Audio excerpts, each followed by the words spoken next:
தூரமா இருந்த ஒரு காட்டுல ராணா குருவியும் சோனா குருவியும் ஒரு சின்ன வீட்டுல வாழ்ந்து வந்தாங்க. இதுல ராணா குருவி மரம் வெட்டுற வேலையை தொழிலா செஞ்சுக்கிட்டு இருந்தது. ராணா குருவி இப்படி மரத்தை வெட்டி கொண்டு வர மரக்கட்டைகளை வச்சு சோனா குருவி வீடு கட்டுற வேலையை பார்த்துக்கிட்டு இருந்தது. இதனால இவங்க ரெண்டு பேருக்கும் ஓரளவு வருமானம் வந்துகிட்டு இருந்தது. இவங்க ரெண்டு பேரும் பெரிய பணக்காரங்க இல்ல, இருந்தாலும் இருக்கிறத வச்சு சந்தோஷமா வாழ்ந்துகிட்டு வந்தாங்க. எந்த விஷயத்திலும் பேராசைப்பட மாட்டாங்க. ஒரு நாள் ராணா குருவியும் சோனா குருவியும் அவங்க கிட்ட இருந்த பழைய கோடாரி ஒண்ணு எடுத்துக்கிட்டு மரம் வெட்டுறதுக்காக காட்டுக்குள்ள போக தயாரானாங்க. அந்த சமயத்துல காலுக்காகவும் கோரிக்காகவும் அங்க வந்தாங்க. ராணா, எங்களுக்கு மரத்தாலான வீடு ஒண்ணு நீங்க தயார் செஞ்சு கொடுக்கணும். உங்களால கொடுக்க முடியுமா? அப்படி கொடுக்கறதா இருந்தா அந்த வீட்டோட விலை என்னன்னு சொல்லுங்க. வீட்டுக்கான மரக்கட்டைகளை வெட்டி கொண்டு வர்ற செலவு 200, வீடு கட்டுறதுக்கான கூலி 500, மொத்தம் 700 ரூபாய் ஆகும். இங்க பாரு ராணா, 700 ரூபாய் இல்ல 800 ரூபாய் கூட வாங்கிக்க. ஆனா எங்களுக்கு வீடு கட்ட நீ கொண்டு வர மரக்கட்டைகள் நல்ல தரமானதா இருக்கணும். காலண்ணா, உங்களுக்கு எந்த சந்தேகமும் வேண்டாம். நாங்க இப்பதான் மரம் வெட்ட காட்டுக்குள்ள போலான்னு கிளம்புறோம். நீங்களும் எங்க கூடவே வாங்க. உங்களுக்கு எந்த மரம் பிடிச்சிருக்குன்னு சொல்லுங்க. அந்த மரத்தை வெட்டி அதுல உள்ள மரக்கட்டைகளை வச்சு உங்களுக்கு வீடு கட்டி கொடுக்கறோம். சோனா பேச்ச கேட்ட காலுக்காகவும் கோரிக்காகவும் அதுக்கு ஒத்துக்கிட்டாங்க. பிறகு ராணா குருவி, சோனா குருவி, காலுக்காகவும் கோரிக்காகவும் இவங்க 4 பேரும் காட்டுக்குள்ள பறந்து போனாங்க. இப்படி காட்டுக்குள்ள போன ராணா குருவி ஒரு நல்ல பெரிய மரத்தை காட்டி காலுக்காகத்துக்கிட்டையும் கோரிக்காகத்துக்கிட்டையும் இப்படி சொல்லுச்சு. காலு, கோரி, இந்த மரம் வீடு கட்டுறதுக்கான நல்ல தரமான மரம். உங்களுக்கு சம்மதம்னா சொல்லுங்க. இந்த மரத்தை வெட்டி இதுல இருந்து வர மரக்கட்டைகளை வச்சே வீடு கட்டலாம். காலுக்காக இப்படி சம்மதம் கொடுத்த உடனே ராணா குருவி அந்த மரத்தை வெட்ட ஆரம்பிச்சது. ராணா குருவி தன்னுடைய பழைய கோடாரிய வச்சு அந்த மரத்தை ஒரு வெட்டுதான் வெட்டி இருக்கோம். உடனே அந்த மரத்துக்குள்ள இருந்து யாரோ பேசுற சத்தம் கேட்டது. மரம் வெட்டியே, என்ன வெட்டாத. நான் ஒரு மந்திர மரம். இன்னும் நிறைய பறவைகளுக்கு நான் உதவ வேண்டி இருக்கு. அதனால என்ன வெட்டாத. உனக்கு தேவையானத கேளு. அதாவது உனக்கு தேவையானத மட்டும் கேளு, அத நான் தரேன். மரம் இப்படி பேசுறத கேட்டு அங்கிருந்த 4 பேருமே அதிர்ச்சி ஆனாங்க. காலுஜி, இந்த மரம் வெட்டுற பறவைகளுக்கு கிடைச்ச அதிர்ஷ்டத்தை பாத்தீங்களா? மரமே, எங்களுக்கு வேற எதுவும் தேவையில்ல. எங்க கிட்ட இருக்கிற கோடாரி ரொம்பவும் பழசா போயிடுச்சு. இத வச்சு மரங்களை வெட்ட கஷ்டமா இருக்கு. அதனால எங்களுக்கு ஒரு புது கோடாரி கொடுத்து உதவணும். நீ கேட்ட மாதிரியே உனக்கு புது கோடாரி கொடுக்கறேன். ஆனா அதுக்கு பதிலா உன்கிட்ட இருக்கிற பழைய கோடாரிய நான் எடுத்துப்பேன். மரம் இப்படி கேட்டதுக்கு ராணா குருவியும் சோனா குருவியும் சம்மதம் சொல்லவே அந்த மரம் ஒரு புது கோடாரிய கொடுத்துட்டு இவங்க வச்சிருந்த பழைய கோடாரிய எடுத்துக்கிச்சு. பிறகு வேற ஒரு மரத்தை தேர்ந்தெடுத்து அதை வெட்டி காலுக்காகத்துக்கு வீடு கட்ட தேவையான மரக்கட்டைகளை எடுத்துக்கிட்டு சாயங்காலமா 4 பேரும் வீடு திரும்பினாங்க. கோரி, அந்த மந்திர மரம் மட்டும் நம்மளை பார்த்து உங்களுக்கு என்ன வேணும்னு கேட்டு இருந்தா எவ்வளவு நல்லா இருக்கும். எதை கேட்கறதுன்னே தெரியாத அந்த ராணா குருவியும் சோனா குருவியும் அந்த மந்திர மரத்துக்கிட்ட போயும் ஒரு கோடாரிய கேட்டு வாங்கிக்கிட்டாங்க. காலுஜி, இப்பவும் ஒன்னும் கெட்டு போகல. வாங்க, நாம ஒரு கோடாரி எடுத்துக்கிட்டு அந்த மரத்தை போய் வெட்ட ஆரம்பிப்போம். இப்படி செஞ்சா அந்த மரம் நம்மளையும் பார்த்து என்ன வேணும்னு கண்டிப்பா கேக்கும். இப்படி பேசிக்கிட்ட காலுக்காகவும் கோரிக்காகவும் பிறகு தங்களுடைய கோடாரி எடுத்துக்கிட்டு அந்த மரத்தை நோக்கி பறந்து போனாங்க. இப்படி போன இவங்க அந்த மரத்தை ஒரு கோடாரிய எடுத்து வேக வேகமா வெட்ட ஆரம்பிச்சாங்க. மரவெட்டியே, என்ன வெட்டாதீங்க. நீங்க என்ன வெட்டாம விட்டுட்டீங்கன்னா நீங்க கேக்குறத நான் கொடுப்பேன்.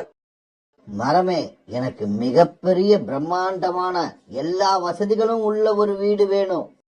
காகமே, நீ கேட்ட மாதிரி உனக்கு வீடு கிடைக்கும். ஆனா அதுக்கு பதிலா நான் உன் மனைவியை எடுத்துப்பேன். நான் நினைச்ச மாதிரி பிரம்மாண்டமான வீடு கிடைச்சா நாம எத்தனை கல்யாணம் வேணாலும் பண்ணிக்கலாம். ஆனா கோரி தான் வேணும்னு நினைச்சோம்னா அந்த மாதிரி வீடு நமக்கு இனி கனவுலயும் கிடைக்காது. மரமே, உனக்கு கோரி தானே வேணும், எடுத்துக்க, இப்பவே எடுத்துக்க. காலுக்காக இப்படி சொன்ன உடனே பக்கத்துல நின்னுகிட்டு இருந்த கோரி மாயமா மறைஞ்சு போயிடுச்சு. காகமே, உன்னோட பழைய வீடு இருந்த இடத்த போய் பாரு. அந்த இடத்துல நீ கேட்ட மாதிரியே பிரம்மாண்டமான புது வீடு ஒண்ணு உனக்காக காத்திருக்கு. தன்னோட வீடு இருந்த இடத்துக்கு வந்து பார்த்த காலுக்காகத்துக்கு ரொம்ப ஆச்சரியம். வாவ், என்ன மாதிரியான வீடு! இந்த மாதிரியான வீட்டை இதுவரைக்கும் நான் கனவுலையும் பார்த்ததில்ல. இந்த வீடு எனக்கு ரொம்பவும் பிடிச்சிருக்கு. இன்னும் கொஞ்ச நாள்ல அழகான பெண் காகமா பார்த்து கல்யாணம் பண்ணிக்கிட்டு இந்த வீட்டுல நிம்மதியா வாழ வேண்டியதுதான். இப்படியே சில நாட்கள் நகர்ந்துச்சு.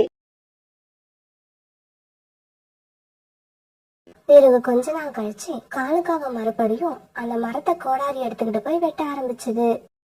என்ன காகமே, மறுபடியும் வந்துட்டியா? என்ன வேணும் உனக்கு?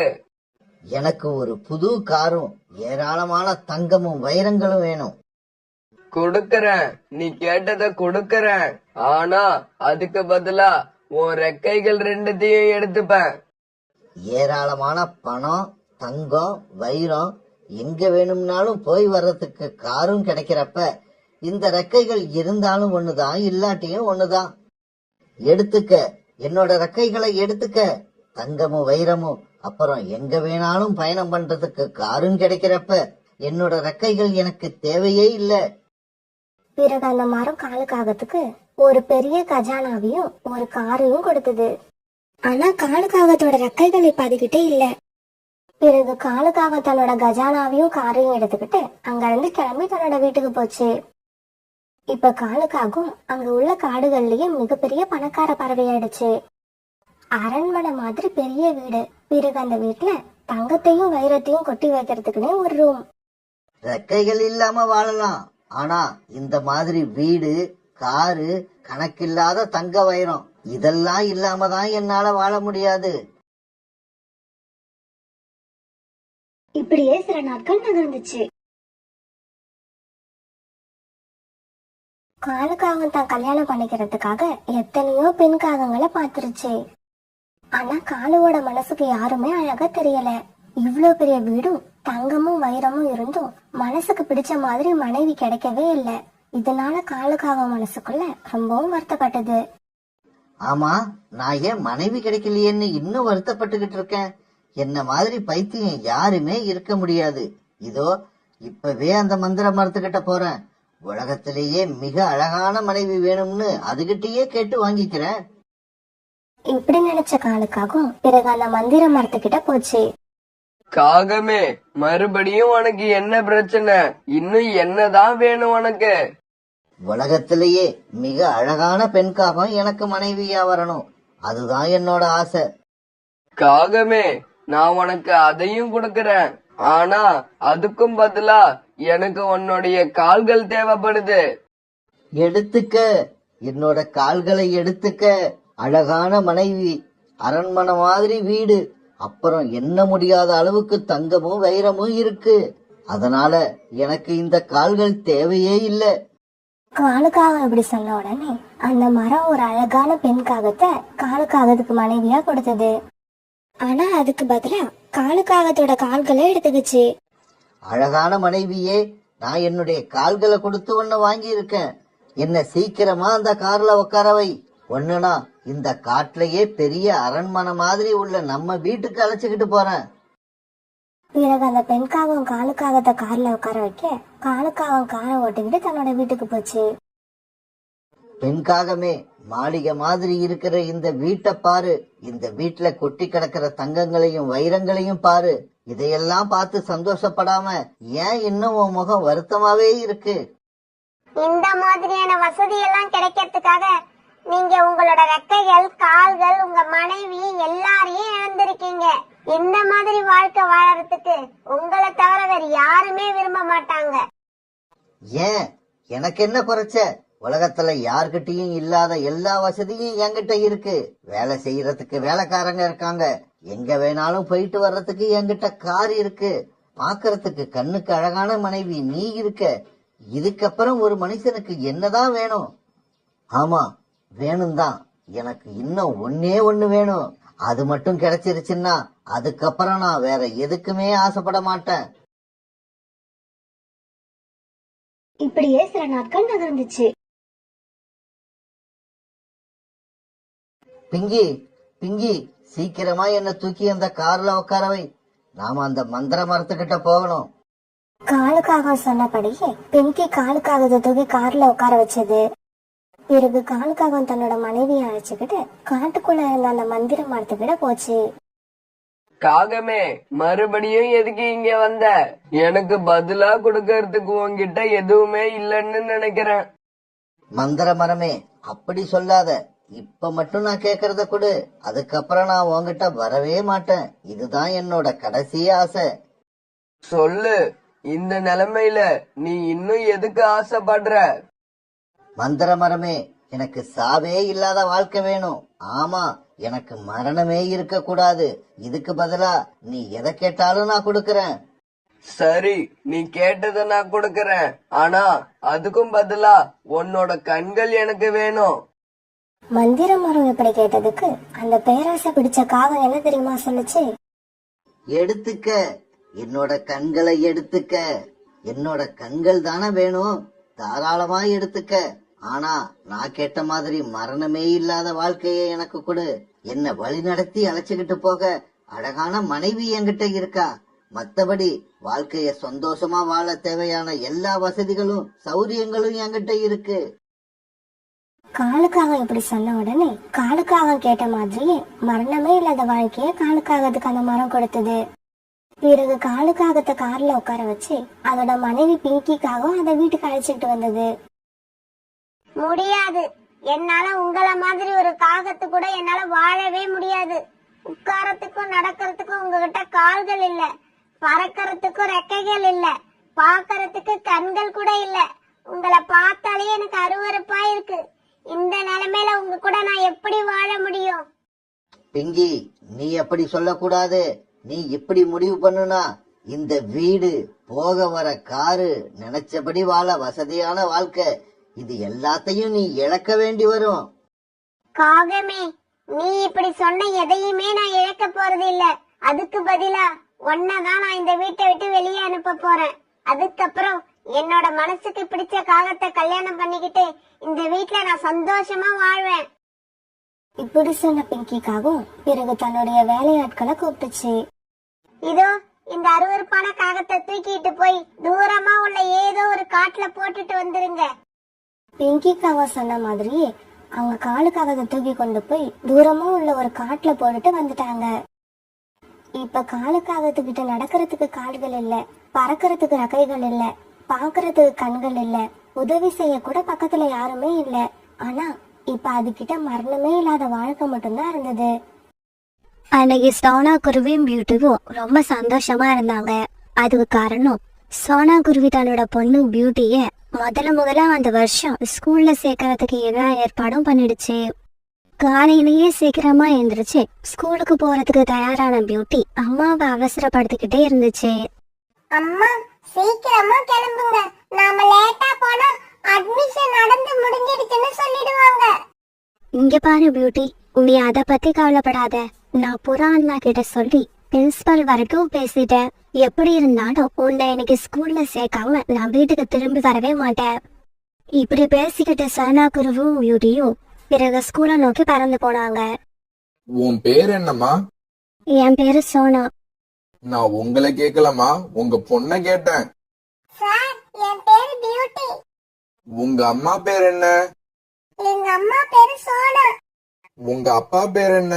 அவர் வந்திருக்கிறாரா? எங்க அப்பா பேரு ராணா. ஆனா அவர் இப்ப வரல சார். எங்க அப்பா வேலை விஷயமா வெளியூர் போயிருக்காங்க. இங்க பாருங்கம்மா, உங்க பொண்ணு கேக்குற கேள்விக்கெல்லாம் தைரியமாவும் தெளிவாவும் பதில் சொல்றா. அதனால இந்த பொண்ண ஸ்கூல்ல சேர்த்துக்கிறதா முடிவு பண்ணிட்டேன்.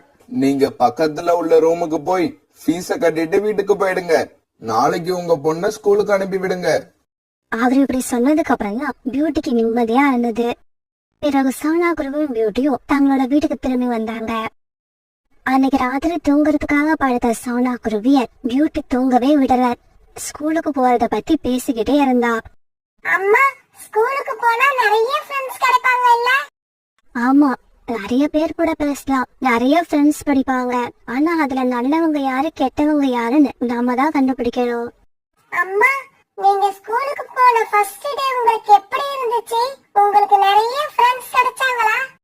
இங்க பாரு பியூட்டி, நீ இப்ப வாயை மூடிட்டு தூங்கலன்னா அம்மா கிளம்பி ரீட்டா ஆண்டி வீட்டுக்கு போயிடுவேன். சோனா குரு இப்படி கோவமா சொன்னதும் பியூட்டி அம்மா கிட்ட கேள்வி கேட்கறத விட்டுட்டு கண்ணை மூடிக்கிட்டு தூங்க ஆரம்பிச்சது. மறுநாள் பொழுது விடிஞ்சிச்சு. பியூட்டி ஸ்கூலுக்கு போறதுக்கு தயாரா இருந்தது. அம்மா, நான் ஸ்கூலுக்கு போயிட்டு வரேன். பியூட்டி ஸ்கூலுக்கு போறதுக்கு முன்னாடி நான் சொல்றதையெல்லாம் கேட்டுட்டு போ. இங்க பாரு பியூட்டி, நீ ஸ்கூலுக்கு போறப்போ திரும்பி வரப்போ அறிமுகம் இல்லாதவங்க கிட்ட இருந்து எதையும் வாங்கி சாப்பிடக்கூடாது. அவங்க கூட சேர்ந்து எங்கேயும் போகவும் கூடாது. அம்மா, ஏற்கனவே எனக்கு தெரிஞ்சவங்களா இருந்தா? ஏற்கனவே உனக்கு தெரிஞ்சவங்களா இருந்தா கூட வழியில எதை கொடுத்தாலும் வாங்கி சாப்பிடவும் கூடாது. அவங்க கூட எங்கேயும் போகவும் கூடாது. உனக்கு ஒரு விஷயம் தெரியுமா? அறிமுகம் உள்ளவங்க தேவையில்லாம வழியில உங்ககிட்ட பேசவே மாட்டாங்க.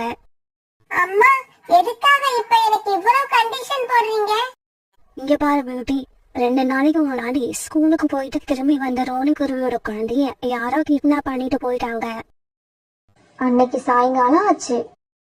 காலேஜி, ஸ்கூல் விடுற நேரம் ஆயிடுச்சு. மசன்னு நிக்காதீங்க, சீக்கிரமா கிளம்புங்க. சரி சரி, நான் இப்பவே கிளம்புறேன். சாக்கு பைய நான் எடுத்துக்கிறேன். சாக்லேட் இருக்கிற பாக்கெட்டை எடுத்துக்கிட்டு சீக்கிரமா வா. பிறகு சாக்கு பையையும் மிட்டாய்களையும் எடுத்துக்கிட்ட காணிக்காகவும் வரிக்காகவும் ஸ்கூலை நோக்கி பறந்து போனாங்க. இப்படி போனவங்க ஸ்கூல்ல இருந்து குழந்தைங்க திரும்பி வர வழியில இருந்த ஒரு மலைப்பாங்கான இடத்துல உட்கார்ந்தாங்க. காலேஜி, அங்க பாருங்க, ரீட்டாவோட பையன் மிட்டு வந்துகிட்டு இருக்கான். இவனை ரொம்ப ஈஸியா கிட்னாப் பண்ணிடலாம். பிறகு ரீட்டாக்கிட்டியோட பையன் விட்டு காங்கம் உட்கார்ந்துருக்க இடத்துக்கிட்ட பறந்து வரப்ப கோரிக்காவும் இப்படி பேச ஆரம்பிச்சது. டேய் மிட்டு, இங்க வா, வந்து இந்த சாக்லேட்ட வாங்கிக்கிட்டு போ. உடனே விட்டு காவூர் கிட்ட வந்து உட்கார்ந்தான். இந்தா, இந்த சாக்லேட்ட சாப்பிடு. ஆண்டி, எனக்கு ஒரு சாக்லேட் பத்தாது, 5 சாக்லேட் கொடுங்க.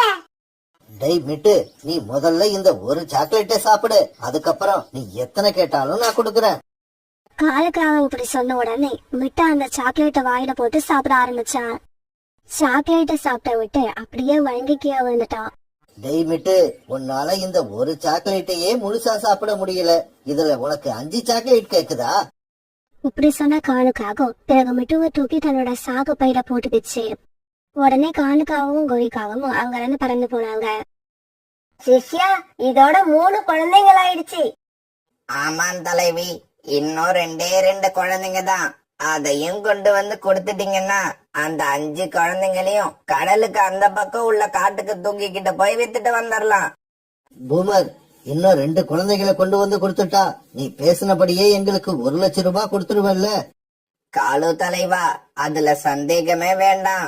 கடலுக்கு அந்த பக்கம் உள்ள காட்டுல இப்ப குழந்தை பறவைகளுக்கு நிறைய கிராக்கி இருக்கு.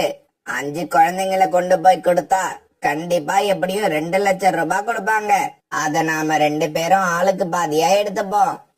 அன்னைக்கு ராத்திரி ரீட்டா கிண்டியோட பையன் விட்டு காணாம போவதை பத்தி அந்த காடை பரபரப்பா பேசிக்கிட்டு இருந்தது. சோனா, மிட்டு எப்பவும் ஸ்கூல் விட்டு 5 மணிக்கெல்லாம் வீட்டுக்கு வந்துருவான். ஸ்கூல் விட்ட உடனே அவன் வேற எங்கேயும் போக மாட்டான், நேரா வீட்டுக்கு தான் வருவான். ரீட்டா, 2 நாளைக்கு முன்னாடி ரோனி அக்காவோட குழந்தை காணாம போனது உனக்கு தெரியும் தானே? அப்படி இருந்தும் நீ எப்படி இவ்வளவு அலட்சியமா இருந்த? இப்படியே ஒரு 10 நாட்கள் ஓடிடுச்சு. பிறகு ஒரு நாள் காலுக்காகவும் கோரிக்காகவும் சாகு பையையும் சாக்லேட்டையும் வச்சுக்கிட்டு மறுபடியும் அதே இடத்துல வந்து உட்கார்ந்துருந்தாங்க. கோரி, இன்னும் 2 குழந்தைங்க தான். அவங்கள மட்டும் நாம பிடிச்சுக்கிட்டு போயிட்டோம்னா 1 லட்சம் ரூபாய் கிடைக்கும். காலுக்காக இப்படி சொல்லிட்டு இருக்கும் போது கோரிக்காக சந்தோஷத்துல துடி குடிக்க ஆரம்பிச்சது. காலேஜி, இங்க பாருங்க, 2 குழந்தைங்க ஒன்னா வர்றாங்க. அப்ப அந்த வழியா புறாவோட பையன் ராஜியும் சோனா குருவியோட பொண்ணு பியூட்டியும் பறந்து வந்துகிட்டு இருந்தாங்க.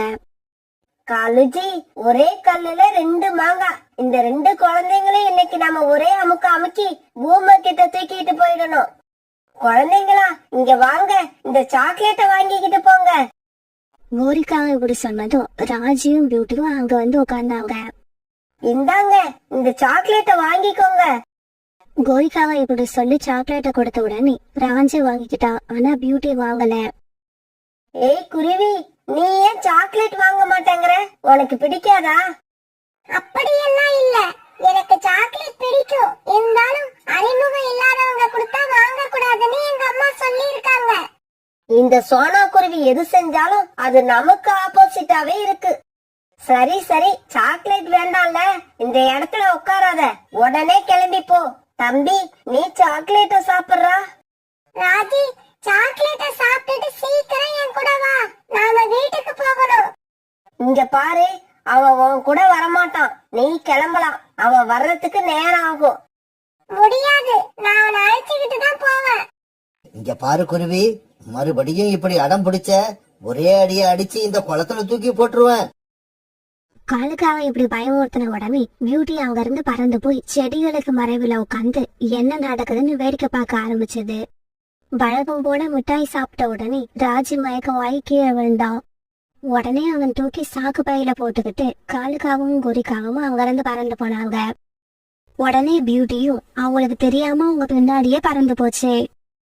தலைவி, இன்னைக்கு 2 குழந்தைங்களை புடிச்சுக்கிட்டு வந்து வேலையை முடிப்பீங்கன்னு நினைச்சேன். ஆனா நீங்க இன்னைக்கு ஒரு குழந்தைய தான் கொண்டு வந்திருக்கீங்க. சிஷ்யா, நீ எப்படி நினைச்சியோ அதே மாதிரிதான் நாங்களும் நினைச்சோம். இருந்தாலும் ஒரு சின்ன குருவியால எங்களோட திட்டம் எல்லாம் பாழா போச்சு. இதையெல்லாம் குகையோட வாசல மறைஞ்சிருந்து பாத்துக்கிட்டு இருந்த பியூட்டி உடனே தன்னோட வீட்டுக்கு வேக வேகமா பறந்து போச்சு. அம்மா அம்மா, காணாம போன குழந்தைங்க எல்லாரையும் காணாம கோரி ஆண்டியும் அங்க ஒரு குகையில அடைச்சி வச்சிருக்காங்க. சீக்கிரமா போனா அவங்கள காப்பாத்தலாம். இப்படி சொல்லிட்டு பியூட்டி அந்த குகையை நோக்கி வேகமா பறந்து போக ஆரம்பிச்சது. உடனே அங்க இருந்த பறவைகள் எல்லாம் பியூட்டி பின்னாலே பறந்து போனாங்க. இப்படி போனவங்க அந்த குகையோட வாசலுக்கு போய் சேர்ந்தாங்க. இருங்க, நாம அவசரப்பட வேணாம். குகைக்குள்ள போறதுக்கு முன்னாடி போலீஸ்க்கு தகவல் சொல்லிடுவோம். இப்படி சொன்ன புறா பிறகு தன்னுடைய செல்போனை எடுத்து போலீஸ்க்கு தகவல் சொல்லுச்சு. ஆமா சார், காணாம போன 4 குழந்தைங்களும் இந்த குகைக்குள்ளதான் இருக்காங்க. சீக்கிரம் வாங்க. குகையோட வாசல்ல நிறைய பறவைகளை பார்த்த பூமராங்க இப்படி பேச ஆரம்பிச்சது. தலைவி, நான் உங்களை குழந்தை பறவைகளை தான் அழைச்சுக்கிட்டு வர சொன்னேன். இப்படி பெரிய பெரிய பறவைகளை யார் அழைச்சுக்கிட்டு வந்தது? இவங்க எல்லாம் எனக்கு தேவையில்லை. உடனே போக சொல்லுங்க இங்க இருந்து. போயிடுறோம், இப்பவே போயிடுறோம். ஆனா நாங்க போறதுக்கு முன்னாடி செய்ய வேண்டிய முக்கியமான வேலை ஒண்ணு இருக்கு. புறா இப்படி சொன்ன உடனே குகைக்குள்ள போன பறவைகள் எல்லாரும் காலுக்காகவும் நெருக்காகவும் அப்புறம் அவங்களோட சிஷியம் பூமர் இப்படி 3 பேரையும் தங்களுடைய கோபம் தீர அடிக்க ஆரம்பிச்சாங்க. பிறகு கொஞ்ச நேரத்துல போலீஸும் அந்த இடத்துக்கு வந்து சேர்ந்துருச்சு. பிறகு காலுக்காகவும் கோரிக்காகவும் பூமர் இவங்க 3 பேரையும் போலீஸ் அரெஸ்ட் பண்ணிட்டாங்க. பியூட்டி, இந்த கடத்தல் கும்பலை கைது பண்ண உதவியா இருந்த உனக்கு ரொம்பவும் நன்றி. எல்லா குழந்தைங்களும் இப்படிதான் இருக்கணும். பியூட்டி நினைச்சிருந்தா நாம தப்பிச்சா போதும்னு தப்பிச்சிருக்கலாம். ஆனா அப்படி செய்யாம ஒரு பெரிய கடத்தல் கும்பலை கைது பண்றதுக்கு உதவி பண்ணிருக்கு. பிறகு எல்லா குழந்தைகளும் அவங்க அம்மா அப்பா கூட ஒன்னா சேர்ந்துட்டாங்க. இந்த சமயத்துல தன்னுடைய பொண்ணு பியூட்டிய நினைச்சு சோனா குருவி ரொம்பவும் பெருமைப்பட்டுச்சு. ஒரு பெரிய அழகான காட்டுல ராணா குருவியும் சோனா குருவியும் கணவன் மனைவியா வாழ்ந்து வந்தாங்க. இவங்க 2 பேரும் ஒருத்தருக்கு ஒருத்தர் ரொம்பவும் அன்பு செலுத்தினாங்க. இருந்தாலும் இவங்க 2 பேர் முகமும் எப்பவும் கவலையா தான் இருந்தது. இந்த கவலைக்கு காரணம் அவங்க 2 பேருக்கும் திருமணம் ஆகி ரொம்ப நாட்கள் ஆயிடுச்சு. இருந்தாலும் இவங்க 2 பேருக்கும் இன்னும் குழந்தை பிறக்கல. இவங்க முகம் எப்பவும் வருத்தமா இருக்கிறதுக்கு காரணம் அதுதான். ராணாஜி, நம்ம ஏதாவது ஒரு மரத்துல போய் உட்காருவோம், எனக்கு ரொம்பவும் களைப்பா இருக்கு. சோனா, இன்னும் கொஞ்ச தூரம் பறந்து போனா பசுமையான காடு வரும். அந்த காட்டுல இனிப்பான பழங்களை தரக்கூடிய நிறைய மரங்கள் இருக்கு. இவங்க இப்படி பேசிக்கிட்டு போகும்போது ஒரு வயதான புறா ஒண்ணு இவங்கள பார்த்த உடனே இவங்களை நோக்கி குரல் கொடுக்க ஆரம்பிச்சது. குருவிகளே, கொஞ்சம் நில்லுங்க. நான் சொல்றத கொஞ்சம் கேட்டுட்டு போங்க. அந்த வயதான புறா இப்படி சொன்ன உடனே ராணா குருவி சோனா குருவி அந்த புறா கிட்ட போய் உட்கார்ந்தாங்க. சொல்லுங்கம்மா, எதுக்காக எங்களை கூப்பிட்டீங்க? உங்களுக்கு ஏதாவது உதவி தேவைப்படுதா? குருவிகளே, நான் 2 நாளா எதுவும் சாப்பிடவே இல்லை. என்னால உங்களை மாதிரி அலைஞ்சு திரிஞ்சு எங்கேயும் போய் உணவு தேடவும் முடியல. அதனால நீங்க 2 பேரும் எனக்காக கொஞ்சம் உணவு தேடி கொண்டு வந்தீங்கன்னா உங்களுக்கு ரொம்ப புண்ணியமா போகும். அம்மா, நாங்களும் உணவு தேடிதான் இவ்வளவு தூரம் பறந்து வந்திருக்கோம். எங்கேயும் எங்களுக்கும் உணவு கிடைக்கல. அதனால கொஞ்சம் பொறுங்க, நாங்க உணவு தேடி எடுத்துக்கிட்டு திரும்ப வரும்போது உங்களுக்கு உணவு கொடுத்துட்டு போறோம். குருவிகளே, அவ்வளவு நேரம் என்னால பசியா இருக்க முடியாது. ஆமா, இவ்வளவு நேரம் நீங்க யாருக்காக உணவு தேடிட்டு வந்தீங்க? என்ன பாட்டு இது கேள்வி? நாங்க யாருக்காக உணவு தேடுவோம்? எங்களுக்காக தான் உணவு தேடி வந்தோம். சரி, இப்ப இந்த பாட்டிக்காக உணவு தேட போறதா நினைச்சுக்கிட்டு போங்க. இந்த தடவை உணவு கிடைக்குதா இல்லையான்னு பாப்போம். ராணா, நான் பாட்டி கூட பக்கத்திலே இருக்கேன். நீங்க பாட்டி சொன்ன மாதிரி மனசுல அவங்களுக்கு உணவு தேடி போறதா நினைச்சுக்கிட்டு போங்க. பிறகு ராணா குருவி சோனா குருவியை அங்கேயே விட்டுட்டு தான் மட்டும் உணவு தேட பறந்து போச்சு. என்ன ஆச்சரியம், ராணா குருவி கொஞ்ச தூரம் தான் போயிருக்கோம். ஒரு மரத்துல ஒரு மாம்பழம் இருக்கிறத பார்த்தது. உடனே அந்த மாம்பழத்தை எடுத்துக்கிட்டு வேகமா வயதான பாட்டி இருக்கிற இடத்துக்கு திரும்பி வந்தது. ராணாஜி, என்ன இது இவ்வளவு சீக்கிரமா திரும்பி வந்துட்டீங்க? அதுவும் இனிப்பான மாம்பழங்களை வேற கொண்டு வந்திருக்கீங்க. இது உங்களுக்கு எங்க இருந்து கிடைச்சது? சோனா, பாட்டி சொன்ன மாதிரி அவங்களுக்கு உணவு தேட போறேன்னு நினைச்சுக்கிட்டே போனப்ப பக்கத்துல இருந்த மரத்திலேயே எனக்கு இந்த பழம் கிடைச்சது. இப்படி சொல்லிட்டு ராணா குருவி அந்த மாம்பழத்தை அந்த வயதான புறா கிட்ட கொடுத்தது. அந்த மாம்பழத்தை வாங்கிட்டு வந்த வயதான புறா பிறகு இவங்களை பார்த்து இப்படி பேச ஆரம்பிச்சது. ஆமா குருவிகளே, உங்க 2 பேர் முகத்திலயும் ஏதோ இனம் புரியாத சோகம் ஒண்ணு இருக்கு. அது என்னன்னு என்கிட்ட சொல்லுங்க. அம்மா, எங்களுக்கு கல்யாணம் ஆகி ரொம்ப நாள் ஆகுது. இருந்தாலும் எங்களுக்கு இன்னும் குழந்தை பிறக்கவே இல்லை. குழந்தை இல்லைன்னு நினைக்கிறப்ப எல்லாம் என்னோட கண்ணுல கண்ணீர் தானா வந்துருது. அம்மா, எனக்கு குழந்தை வேணும். அந்த குழந்தைய நான் கொஞ்சம் தானாட்டணும். இனி என்னென்னவோ ஆசை என்னோட மனசுல இருக்கு. மகளே, என்னால உனக்கு குழந்தைய கொடுக்க முடியாது. வேணும்னா என்கிட்ட ஒரு குருவி பொம்மை இருக்கு, அத உனக்கு தாரேன். எடுத்துக்கிட்டு போய் உன் கூடவே வச்சுக்க. உனக்கு நடக்கிறது எல்லாம் நல்லதாவே நடக்கும். என்னோட ஆசீர்வாதங்கள் உங்க 2 பேருக்கும் எப்பவும் உண்டு. இப்படி சொன்ன அந்த வயதான புறா ஒரு அழகான குருவி பொம்மைய சோனா குருவி கிட்ட கொடுத்தது. அந்த பொம்மைய வாங்கிட்டு ராணா குருவியும் சோனா குருவியும் பிறகு அங்கிருந்து சந்தோஷமா பறந்து போனாங்க. வீட்டுக்கு போன கொஞ்ச நேரத்துல எல்லாம் ராணா குருவி இரவு உணவு சாப்பிட்டு படுத்து தூங்கிடுச்சு. ஆனா சோனா குருவி அந்த பொம்மைய வச்சு விளையாண்டுகிட்டே இருந்தது. அந்த பொம்மைய பார்க்கும்போது சோனாவுக்கு நேரம் போறதே தெரியல. இந்த பொம்மைய பார்க்கும்போது எனக்கு பொம்மை மாதிரியே தெரியல, உயிருள்ள என்னோட குழந்தை மாதிரியே தெரியுது. பொம்மையே, நீ பொம்மை இல்ல, நீ என்னோட குழந்தை. ஆமா, நீ என்னோட குழந்தைதான். இப்படி பொம்மை கூட பேசிக்கிட்டு இருந்த சோனா குருவி அப்படியே தூங்கி போயிடுச்சு. இப்படியே சில நாட்கள் நகர்ந்துச்சு. ஒரு நாள் காலையில கண் வச்ச சோனா குருவி தன்னோட பொம்மைய உத்து பார்த்துக்கிட்டு இருந்தது. பிறகு கொஞ்ச நேரம் கழிச்சு தன்னோட கணவர் ராணா குருவியை எழுப்பிச்சு. ராணாஜி, கொஞ்சம் சீக்கிரம் எழுந்திரிச்சு இந்த பொம்மைய பாருங்க. எனக்கு என்னமோ இந்த பொம்மை கொஞ்சம் கொஞ்சமா வளர மாதிரி தோணுது. சோனா, நீ அந்த பொம்மையாவே பார்க்கல, உன்னோட குழந்தை மாதிரி நினைக்கிற. அதனாலதான் உன் கண்ணுக்கு அப்படி தோணுது.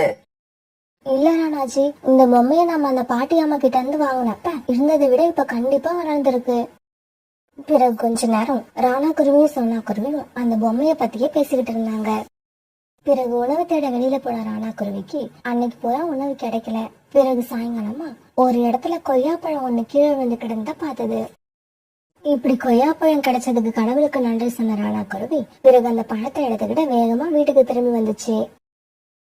இந்த பொம்மைய பார்க்க சாதாரண பொம்மை மாதிரியே இல்ல, எனக்கு என்னமோ அந்த பொம்மைக்கு உயிர் இருக்கிற மாதிரியே இருக்கு.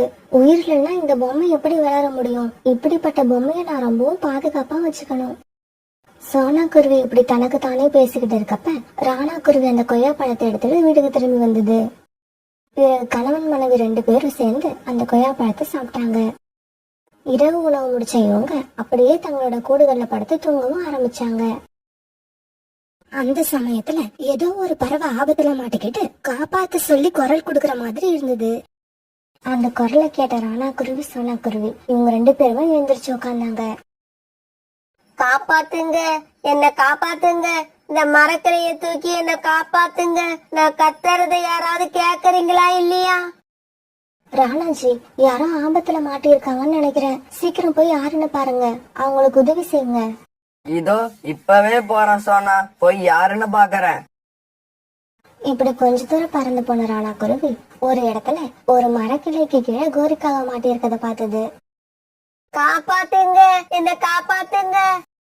பிறகு ராணா குருவி கோரிக்காகத்துக்கு மேல கடந்த மரக்கிளைய வேற ஒரு பக்கமா தூக்கி போட்டுது. இப்படி அந்த கிளைய தூக்கி போட்ட உடனே கோரிக்காகம் தட்டு தடுமாறி எழுந்திருச்சு உட்கார்ந்தது. காகமே, நீங்க யாரு? எதுக்காக இந்த நேரத்துல இங்க வந்தீங்க? குருவி, என்னோட பேரு கோரி. நான் என்னோட அம்மா வீட்டுக்கு போயிட்டு வர வழியில இந்த மரத்தடியில வந்து உக்காந்தேன். அப்பதான் கிளை முறிஞ்சி என் மேல விழுந்துருச்சு. என்னோட ரெக்கையில பயங்கரமா வலிக்குது. என்னால இப்ப கொஞ்சம் தூரம் தான் பறக்க முடியும்னு நினைக்கிறேன். பரவாயில்ல கோரி, இங்க பக்கத்துல தான் என்னோட வீடு இருக்கு. நீங்க எங்க வீட்டுக்கு வாங்க. உங்க ரெக்கைகள்ல பட்ட காயம் சரியானதுக்கு அப்புறம் நீங்க உங்க வீட்டுக்கு போலாம். இப்படி சொன்ன ராணா பிறகு கோரிக்காகத்தை அழைச்சிட்டு தன்னோட வீட்டுக்கு பறந்து போச்சு. இதுதான் கோரி என்னோட வீடு. இது என் மனைவி சோனா. நீங்க இந்த கூட்டுல படுத்துக்கோங்க. அந்த கூட்டுல படுத்த கோரிக்காகவும் பிறகு கொஞ்ச நேரம் கழிச்சு இந்த மாதிரி கத்த ஆரம்பிச்சது. தாங்க முடியல, என்னால வலி தாங்க முடியல, ரொம்ப வலிக்குது. நான் என்ன செய்வேன்? கோரிக்காக வீட்டுக்குள்ள வந்த உடனே சோனா குருவி தன்னோட பொம்மையை பின்பக்கமா ஒழிச்சு வச்சது. சோனா எதை மறைச்சு வச்சதுன்னு கோரிக்காகத்துக்கு தெரியல. ஆனா எதையோ மறைச்சதுன்னு மட்டும் கோரிக்காகத்துக்கு தெரிஞ்சிருச்சு. இந்த குருவி நம்மள பார்த்துட்டு எதையோ ஒளிச்சு வைக்குது. அது என்னன்னு சரியா நம்மளால கவனிக்க முடியலையே. சரி சரி இருக்கட்டும். நம்ம ரெக்கைகள்ல உள்ள வலி முதல்ல சரியா போகட்டும். அது என்னன்னு நாளைக்கு காலையில பாத்துக்கலாம். பிறகு கோரிக்காகத்தோட ரெக்கைகள்ல ஏற்பட்ட காயத்துக்கு சோனா குருவி மருந்து போட்டு விட்டது.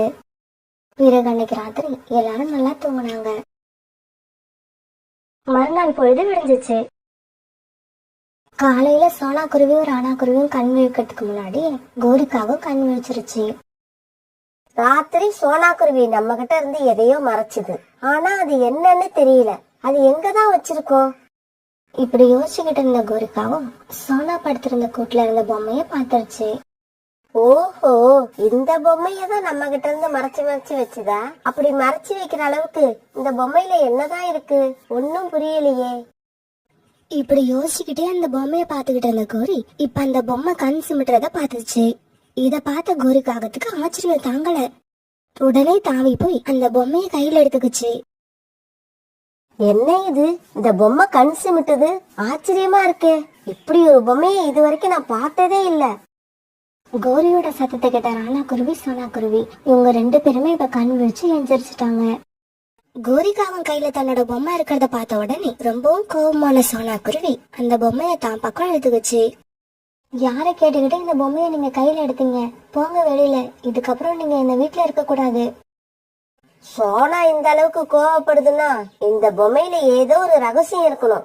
ஏதாவது பிளான் பண்ணி இந்த பொம்மையை எடுக்காம நம்ம இங்க இருந்து போகவே கூடாது. இப்படி பிளான் பண்ணல கோரிக்காவும் தன்னோட ரெக்கைகள்ல இன்னும் வலி இருக்கிற மாதிரி நடிக்க ஆரம்பிச்சது. ஏன் சோனா என் மேல இந்த அளவுக்கு கோவப்படுற? பொம்மை பார்க்க அழகா இருந்துச்சுன்னு கையில எடுத்து பார்த்தேன். இது ஒரு தப்பா? அதுவும் இல்லாம என்னோட ரெக்கைகள்ல இன்னும் வலி அதிகமா இருக்கு. என்னால சரியா பறக்க கூட முடியாது. இந்த சமயத்துல என்ன வீட்டை விட்டு வெளியே போன்னு சொல்ல உனக்கு எப்படிதான் மனசு வந்தது? கோரியோட பேச்ச உண்மைன்னு நம்பின ராணா குருவி கோரிக்காகத்துக்கு சப்போர்ட் பண்ணி பேச ஆரம்பிச்சது. ஆமா சோனா, ரொம்ப அழகா இருக்கேன்னு கையில எடுத்து பாத்திருக்காங்க. வேற ஒண்ணும் இல்ல. அவங்க ரெக்கைகள் சரியாகிற வரைக்கும் வீட்டுல இருக்க அனுமதிப்போம். இதுக்கு போய் நீ இவ்வளவு கோவப்படுறது தப்பு. ராணா இப்படி சொன்ன உடனே சோனாவும் மௌனமா இருக்க கோரிக்காக மறுபடியும் தன்னோட கூட்டுல வந்து படுத்துடுச்சு. இப்படி வந்து படுத்த கோரிக்காகும் அந்த பொம்மையை எப்படி தூக்கிட்டு போறதுன்னு யோசனை பண்ணிக்கிட்டே இருந்தது. கொஞ்ச நேரம் கழிச்சு ராணா குருவி உணவு தேட வெளியில கிளம்புச்சு. ராணாஜி, உணவு தேடிட்டு சீக்கிரமா வந்துருங்க. எனக்கு என்னமோ இன்னைக்கு மனசு சரியில்லை. கவலைப்படாத சோனா, தைரியமா இரு. உனக்கு துணைக்குதான் வீட்டுல கோரி இருக்காங்களே. அப்புறம் நான் கூட சீக்கிரமா திரும்பி வர முயற்சி பண்றேன். இப்படி சொன்ன ராணா குருவி விட்டு விட்டு பறந்து போச்சு. பிறகு பொம்மையை தூக்கிட்டு கொஞ்ச நேரம் அப்படியும் இப்படியும் சுத்திக்கிட்டு இருந்த சோனா குருவி தூக்கம் வர மாதிரி இருக்கவே பொம்மையை தன் நெஞ்சோட அணைச்சுக்கிட்டு தன்னோட கூட்டுல வந்து படுத்துடுச்சு. தூங்குறாப்புல நடிச்சுக்கிட்டு இருந்த கோரிக்காகவும் அப்பப்ப கண் விழிச்சு சோனா குருவி என்ன பண்ணுதுன்னு நோட் பண்ணிக்கிட்டே இருந்தது. இப்படி படுத்த சோனா குருவி நல்லா தூங்கிடுச்சு. இந்த சந்தர்ப்பத்திற்காக காத்திருந்த கோரிக்காகவும் மெதுவா கூட்டுல இருந்து எழுந்து உட்காந்து சோனா குருவியை கூப்பிட்டு பார்த்தது. சோனா சோனா. கோரிக்காக இப்படி சத்தம் கொடுத்தும் சோனா குருவி எழுந்திருக்கவே இல்லை. இதனால கோரிக்காவை மெதுவா தாவி தாவி சோனா குருவி கூட்டுக்கு பக்கத்துல போச்சு. இப்படி போன கோரிக்காகவும் சோனா குருவி நெஞ்சு மேல இருந்த பொம்மையை தூக்கிக்கிச்சு. பிறகு கோரிக்காகவும் சோனா குருவி வீட்டை விட்டு வெளியில பறந்து போச்சு. எதிர்பாராத விதமா அந்த நேரத்துல ராணா குருவி உணவு தேடி எடுத்துக்கிட்டு வீட்டுக்குள்ள வர கோரிக்காகவும் ராணா குருவியும் நேருக்கு நேர் மோதி கீழே விழுந்துட்டாங்க. இந்த சத்தத்துல சோனா குருவி எந்திரிச்சிச்சு. இந்த சமயத்துல அந்த குருவி பொம்மை கோரிக்காகத்தோட ரக்கைக்குள்ள இருக்கிறத சோனா குருவி ராணா குருவி 2 பேருமே பார்த்துட்டாங்க. அவங்களுக்கு வந்த கோபத்துல கோரிக்காகத்தை அடிக்கடி எடுத்துட்டாங்க. அடிக்காதீங்க, தயவு செய்து அடிக்காதீங்க, என்னை விட்டுருங்க. நான் இனிமே இந்த பக்கமே வர மாட்டேன். என்ன உயிரோட விட்டுருங்க. கோரி அக்கா, உயிருக்கு போராடிக்கிட்டு இருந்த உங்களை காப்பாத்தி வீட்டுக்கு கொண்டு வந்து வச்சா எங்க வீட்லயே இப்படி திருட பாக்குறீங்களே, உங்களுக்கு எல்லாம் மனசாட்சி இல்லையா? சோனா, இப்படி திருடுறது தப்புன்னு எனக்கும் தெரியுது. இருந்தாலும் அந்த பொம்மை கண் சிமிட்டுச்சு. அத நான் பார்த்தேன். அதனாலதான் ஆச்சரியப்பட்டு அந்த பொம்மையை திருடுறதுக்கு முயற்சி பண்ணினேன். என்னது, இந்த பொம்மை கண் சிமிட்டுச்சா? ஆமா, அந்த பொம்மை கண் சிமிட்டுச்சு. நான் பார்த்தேன். அது சாதாரண பொம்மை இல்ல. இப்படி சொல்லிட்டு அடி வாங்கின கோரி அழுதுகிட்டே இந்த இடத்த விட்டு கிளம்பி போச்சு.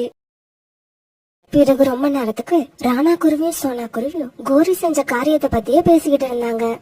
ராணாஜி, அந்த கோரி இந்த பொம்மை கண் சிமிட்டுச்சு அப்படின்னு சொல்றது ஆச்சரியமா இல்ல? இந்த பொம்மை கண் சிமிட்டு நீங்க பாத்திருக்கீங்களா?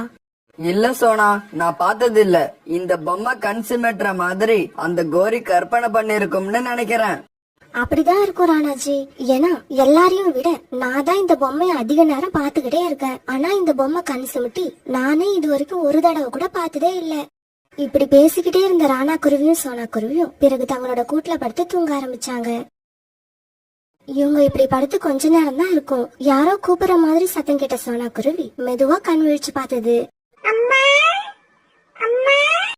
அம்மானு யாரோ கூப்பிடுற சத்தத்தை கேட்ட சோனா குருவி அவசரமா எழுந்து தன்னுடைய கூட்டுல உட்கார்ந்தது. என்ன ஆச்சரியம், அந்த பொம்மைக்கு உயிர் வந்து இப்ப குருவியா மாறி இருந்தது. அந்த குருவிதான் சோனாவை பார்த்து அம்மா அம்மான்னு கூப்பிட்டுக்கிட்டே இருந்தது. இத பார்த்த சோனா குருவிக்கு ஆச்சரியம் ஒரு பக்கம், ஆனந்தம் ஒரு பக்கம். உடனே தாவி ஓடி போய் அந்த குருவியை தூக்கி தன்னோட நெஞ்சோட அணைச்சிக்கிச்சு. என்னங்க, இங்க பாருங்க நம்ம குழந்தைய. பொம்மைய போய் குழந்தை மாதிரி பாக்குறேன்னு சொல்வீங்கல்ல, இப்ப அந்த பொம்மை உண்மையிலேயே நம்மளோட குழந்தையாயிடுச்சு. இத பார்த்த ராணாவுக்கும் ரொம்ப சந்தோஷமா இருந்தது. அதுக்கப்புறம் அந்த வீட்டுல ராணா குருவியும் சோனா குருவியும் தங்களோட குழந்தை கூட ரொம்ப சந்தோஷமா தங்களோட காலத்தை கழிச்சாங்க. நகரத்துல இருந்து தூரமா இருந்த ஒரு காட்டுல சோனா குருவி, அவங்களோட கணவர் ராணா குருவி, அவங்க குழந்தைங்க பியூட்டி, இவங்க 3 பேரும் வாழ்ந்து வந்தாங்க. சோனா குருவியோட மனநிலைக்கும் ராணா குருவியோட மனநிலைக்கும் கொஞ்சம் வித்தியாசம் இருந்தது. சோனா குருவி மத்த பறவைகளுக்கு உதவுற எண்ணம் கொண்டது. ஆனா ராணா குருவி நம்ம சம்பாரிச்சுக்கிட்டு வர பணத்தை வச்சு நம்ம குடும்பத்துக்கு தேவையான எல்லாம் சேர்த்து வைக்கணுங்கிற எண்ணம் கொண்டது. இதனால இவங்களுக்குள்ள அடிக்கடி சண்டை வரும். ஒரு நாள் உணவு தேடி எடுத்துட்டு வந்த ராணா குருவி சோனா குருவி கிட்ட இப்படி சொல்லுச்சு. சோனா, இந்த தானியங்கள்ல கொஞ்சம் தானியத்தை நீயும் பியூட்டியும் சாப்பிடுங்க. மீதி இருக்கிறத அப்படியே சேர்த்து வை. பியூட்டியோட அப்பா, பியூட்டி வளர்ந்துகிட்டு இருக்க பொண்ணு, இவ்வளவுதான் சாப்பிடணும்னு அவகிட்ட நம்ம சொல்ல முடியாது. அவ சாப்பிட்டது போக மீதி இருக்கிறத நம்ம சேர்த்து வைப்போம். இங்க பாரு சோனா, நான் சொல்றத மட்டும் நீ செஞ்சா போதும். உன் இஷ்டத்துக்கு எதையும் பேசாத.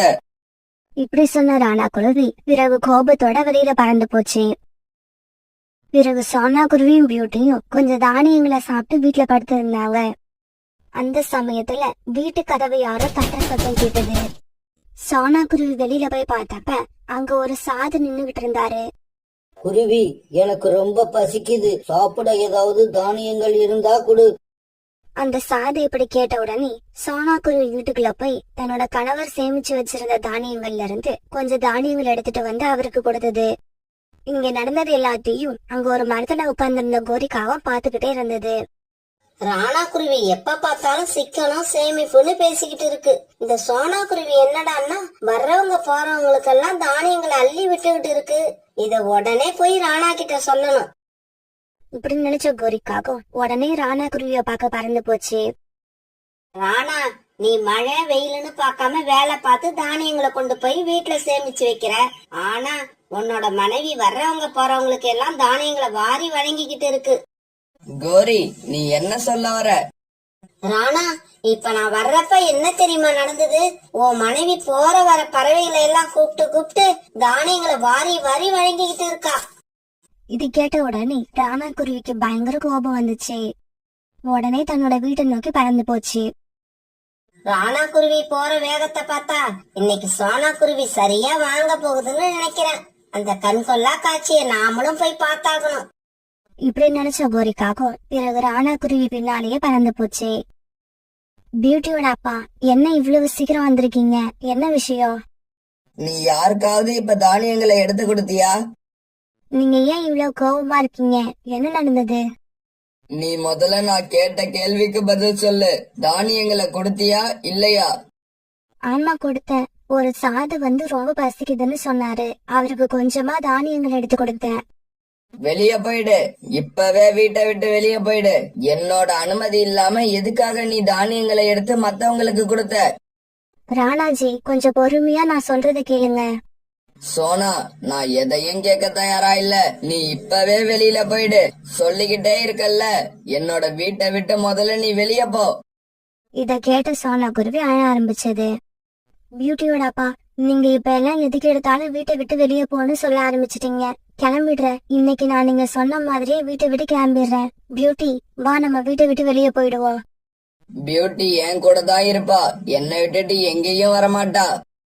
அம்மாவும் அப்பாவும் இப்படி பேசிக்க பியூட்டி என்ன செய்யறதுன்னு தெரியாம அம்மாவையும் அப்பாவையும் மாறி மாறி பாத்துக்கிட்டு இருந்தது. திடீர்னு அழவும் ஆரம்பிச்சிருச்சு. பியூட்டி, அழாத.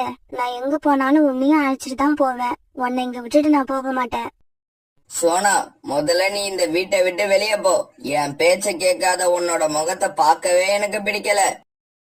ராணா குருவி இப்படி சொன்ன உடனே சோனா குருவி புறாவையும் ரீட்டா கிளியையும் பாக்குறதுக்கு பறந்து போச்சு. பியூட்டியோட அப்பா என்னை வீட்டை விட்டு அனுப்பணும்னு நினைச்சா என் கூடவே பியூட்டியையும் அனுப்ப சொல்லுங்க. பியூட்டி இல்லாம என்னால வாழ முடியாது. சோனா, நீ அழாத. நாங்க இப்பவே வந்து இத பத்தி ராணா கிட்ட பேசுறோம். பிறகு புறா, ரீட்டா கிளி இவங்க 2 பேரையும் கூப்பிட்டுக்கிட்டு சோனா குருவி தன்னோட வீட்டுக்கு பறந்து போச்சு. ராணா குருவி தனக்கு சாதகமா பேசுறதுக்காக கோரிக்காவத்தையும் காலுக்காவத்தையும் தயார் பண்ணி வச்சிருந்தது. சோனா அதோ வந்துகிட்டு இருக்கு. கூட வர்றது யாரு? புறாவும் ரீட்டா கிளியுமா? பஞ்சாயத்து பேச சோனா குருவிக்கு வேற ஆளே கிடைக்கல போல இருக்கு. அழுக்கு புறாவையும் அதனாலே அழுகுற ரீட்டா கிளியையும் அழைச்சுக்கிட்டு வருது. ராணா, சோனாவை நீ வெளியில அனுப்பணும்னு முடிவு பண்ணிட்டேன்னா பியூட்டியும் சேர்த்து அனுப்பிடு. பியூட்டி ரொம்ப சின்ன குழந்தை, அம்மா இல்லாம இருக்க மாட்டா.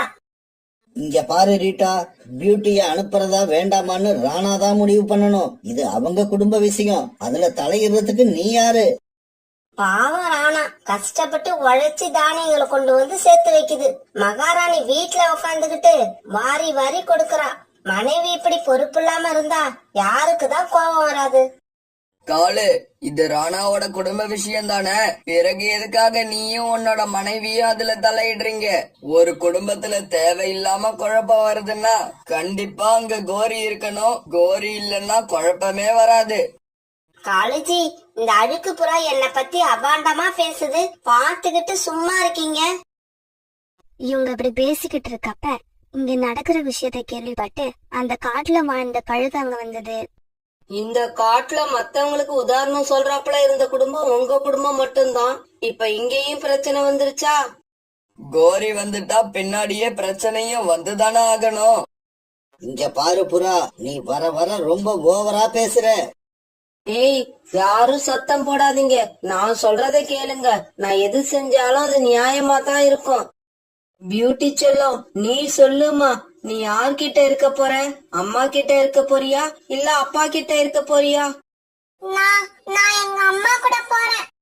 இங்க பாரு ராணா, பியூட்டி அவங்க அம்மா கூட போக ஆசைப்படுறா. சோனா கூடவே அவளை அனுப்பி வை. கழுகக்கா, பியூட்டி ரொம்ப சின்ன குழந்தை. நல்லது கெட்டது எதுவும் அவளுக்கு தெரியாது. ஏய் கோரி, மத்தவங்க கிட்ட பேசுற மாதிரி என்கிட்ட பேசி பாக்குறியா? நான் சொன்னா சொன்னதுதான். என் முடிவை எதிர்த்து இங்க யாரும் பேசக்கூடாது. பியூட்டி, நீ விருப்பப்பட்டபடியே உங்க அம்மா கூட போகலாம். பிறகு சோனா குருவி பியூட்டி அழைச்சுக்கிட்டு பறந்து போக ஆரம்பிச்சது. அம்மா, நாம எங்க பாட்டி வீட்டுக்கா போறோம்? இல்ல பியூட்டி, பாட்டி இந்த விஷயத்த கேள்விப்பட்டா ரொம்ப மனசு கஷ்டப்படுவாங்க. அதனால நம்ம தனியா தான் தங்க போறோம். இப்படி சொன்ன சோனா குருவி பிறகு ரொம்ப தூரம் பறந்து போய் ஒரு பெரிய மரத்துல ஒரு கூடு கட்டிக்கிச்சு. சோனா குருவியும் பியூட்டியும் அந்த கூட்டுல வாழ ஆரம்பிச்சாங்க. ராணா குருவியும் தன்னோட மனசுல குழப்பம் இருந்தாலும் எப்போதும் போல வேலைக்கு போக ஆரம்பிச்சது. இப்படியே சில நாட்கள் நகர்ந்துச்சு. அப்பா அப்பா, என்னோட ரெக்கையில காயம் பட்டுடுச்சு. எனக்கு ரொம்ப வலிக்குது. பியூட்டி பியூட்டி, உனக்கு என்ன ஆச்சு? அப்பா கிட்ட வந்துரு, அப்பா கிட்ட வா. இப்படி கனவு கண்டுகிட்டு இருந்த ராணா குருவி திடீர்னு கண் விழிச்சிருச்சு. பியூட்டியோட ரெக்கையில உண்மையிலேயே காயம் பட்டிருக்குமா? இல்ல இல்ல, இது வெறும் கனவுதான். அப்படியெல்லாம் கண்டிப்பா நடந்திருக்காது. பியூட்டிய தனியா கூட்டுல விட்டுட்டு போக மனசு இல்லாதால சோனா குருவி உணவு தேட போறப்ப பியூட்டியையும் கூப்பிட்டுக்கிட்டு போச்சு. அம்மா அம்மா, என்னால முடியல. ரொம்பவும் கஷ்டமா இருக்கு. இப்படி சொன்ன பியூட்டி ஒரு மரத்துல உட்காந்துருச்சு. இப்படி மரத்துல உட்கார்ந்த பியூட்டிக்கு மூச்சு வாங்க ஆரம்பிச்சது. பியூட்டிக்கு இப்படி மூச்சு இறைக்கிறத பார்த்த சோனா குருவிக்கு ரொம்பவும் பாவமா இருந்தது. பியூட்டி, நான் ஒன்னு சொல்லுவேன், கேப்பியா? சொல்லுங்கம்மா, நீங்க என்ன சொன்னாலும் கேட்பேன். பியூட்டி, எனக்கு என்னமோ உன்னை என் கூட அழைச்சிட்டு வந்து உன்னை ரொம்ப கஷ்டப்படுத்துறேன்னு தோணுது. உன்னை பிரிய மனசு இல்லாம அழைச்சிட்டு வந்துட்ட. இப்ப நீ என் கூட வந்து கஷ்டப்படுறத பாக்கும்போது நான் தப்பு பண்ணிட்டேன்னு தோணுது. நீ உங்க அப்பா கிட்ட போயிடு. அப்படி போயிட்டா 3 வேளையும் உனக்கு உணவு கஷ்டம் இல்லாம கிடைச்சிடும். அம்மா, நான் நீங்க இல்லாம இருக்க மாட்டேன். இங்க பாரு பியூட்டி, அம்மா சொல்றத கேளு. அம்மா உன்னை அடிக்கடி வந்து பாப்பேன். வரப்போற குளிர்காலத்துல நீ இந்த கூட்டுல வாழறது ரொம்பவும் கஷ்டமான விஷயம்.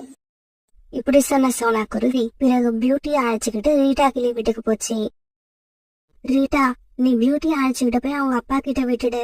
என் கிட்ட வீடும் இல்ல, சரியான முறையில பியூட்டிக்கு உணவு கொடுக்க முடியல. சோனா, உன்னோட கஷ்டத்தை என்னால நல்லா உணர முடியுது. ஒவ்வொரு அம்மாவும் தான் குழந்தை எந்த குறையும் இல்லாம வளர்றதான் விரும்புவா. பிறகு ரீட்டா கிளி பியூட்டி அழைச்சுக்கிட்டு ராணா குருவியோட வீட்டுக்கு போச்சு. பியூட்டி, இப்ப உனக்கு தெரிஞ்சதா? உங்க அம்மாவால உனக்கு உணவு கொடுக்க முடியாது. அப்படி இல்லப்பா, அம்மாவால நான் கஷ்டப்படுறத பார்க்க முடியல. அதனாலதான் இங்க அனுப்பி விட்டாங்க. ஒரு நாள் ராணா குருவியும் பியூட்டியும் வீட்டுக்கு வெளியில உட்காந்து பேசிக்கிட்டு இருக்கும் போது அந்த சாது பறவை அங்க வந்தது. சின்ன குருவியே, அன்னைக்கு எனக்கு சாப்பிட தானியங்களை கொடுத்த உன்னோட அம்மா எங்க? சாது பறவையே, நீங்க யார கேக்குறீங்க? அப்பா, இவங்க நம்ம அம்மாவை தான் கேக்குறாங்க. அம்மா தானியங்களை கொடுத்துட்டாங்கன்னு அம்மா கூட சண்டை போட்டு அவங்களை வீட்டை விட்டு அனுப்பினீங்கல்ல, அன்னைக்கு இவங்க தான் வந்து தானியங்களை வாங்கிக்கிட்டு போனாங்க. பியூட்டி, நீ சொல்றது உண்மையா? ஆமா மகனே, ஒரு நாள் எனக்கு எங்கேயுமே உணவு கிடைக்கல. பசியில துடிச்சு போய் உங்க வீட்டுக்கு வந்த. கேட்ட உடனே இல்லன்னு சொல்லாம எனக்கு கொஞ்சம் தானியங்களை கொண்டு வந்து உன்னோட மனைவி கொடுத்தா. அப்படி ஒரு நல்ல மனசு கொண்ட பறவைய நீ மனைவியா அடைஞ்சது உன்னோட பாக்கியம். ஐயா, நீங்க இப்ப எதுக்காக வந்தீங்க? உங்களுக்கு இப்ப ஏதாவது தானியங்கள் தேவைப்படுதா? நான் எடுத்துக்கிட்டு வரவா? வேண்டாம், எனக்கு இப்ப பசிக்கல. நான் சந்திச்ச பெரிய பணக்கார பறவை ஒண்ணு என்கிட்ட ஒரு வைரத்தை கொடுத்தது. இந்த வைரம் ஊர் ஊரா போய்கிட்டு இருக்க என்கிட்ட இருந்து எந்த புண்ணியமும் இல்ல. எனக்கு இது தேவையும் இல்ல. உன் மனைவி மாதிரி ஒரு நல்ல உள்ளம் கொண்ட பறவை கையில கிடைச்சா பல பேருக்கு உபயோகமாயிருக்கும். இந்தா, இத உன்னோட மனைவி கிட்ட கொடுத்துடு. இப்படி சொல்லிட்டு அந்த சாது பறவை அங்க இருந்து பறந்து போயிடுச்சு. பியூட்டி, அன்னைக்கு உன்னோட அம்மா இப்படி பசியோட வந்த பறவைக்கு உணவு கொடுத்திருப்பான்னு எனக்கு தெரியாது. நான் பெரிய தப்பு பண்ணிட்டேன். அப்பா, அம்மா அன்னைக்கு இந்த உண்மையை தான் உங்ககிட்ட சொல்ல வந்தாங்க. ஆனா நீங்க அவங்கள பேசவே விடல. சரி பியூட்டி, கிளம்பு. நாம இப்பவே போய் உங்க அம்மாவை அழைச்சுக்கிட்டு வந்துருவோம். ஆமா, உங்க அம்மா என்ன மன்னிச்சு நம்ம கூட வருவாளா? ராணா குருவியும் பியூட்டியும் இப்படி பேசிக்கிட்டு இருக்கும் போது இங்க நடந்தது எதுவுமே தெரியாம சோனா குருவி தன்னோட பொண்ணு பியூட்டிய பார்க்க அங்க வந்தது. நான் பியூட்டிய பார்த்து கொஞ்ச நேரம் பேச ஆசைப்படுறேன், எனக்கு அனுமதி கிடைக்குமா? சோனா, என்ன மன்னிச்சிடு. அன்னைக்கு என்ன நடந்ததுன்னு தெரியாம உன்கிட்ட ரொம்ப கோவப்பட்டு பேசிட்டேன். தயவு செய்து என்ன மன்னிச்சிடு. வீட்டுக்குள்ள வா. அம்மா, அப்பாவுக்கு எல்லா உண்மையும் தெரிஞ்சு போச்சு. அப்பாவை மன்னிச்சு வீட்டுக்குள்ள வாமா. இதுக்கப்புறம் அப்பா இந்த மாதிரி உன்கிட்ட கோவப்படவே மாட்டாங்க. அன்னைக்கு பொறுமையா ஒரு நிமிஷம் என் பேச்சு கேட்டு இருந்தீங்கன்னா இந்த பிரச்சனையே வந்திருக்காது. அதுக்கப்புறம் அந்த வீட்ல பழையபடி மகிழ்ச்சியும் சந்தோஷமும் பரவ ஆரம்பிச்சது. காலுஜி, உங்களுக்கு விஷயம் தெரியுமா? ராணா குருவியும் சோனா குருவியும் மறுபடியும் ஒண்ணு சேர்ந்துட்டாங்களாம். அப்படியா கோரி? நாம உப்பு விற்க போனா மழை பெய்யுது, மாவு விற்க போனா காத்தடிக்குது. இப்ப எனக்கு என்ன பண்றதுன்னே தெரியல. காலுஜி, நாம அத நினைச்சு மனச தளர விட்டுற கூடாது.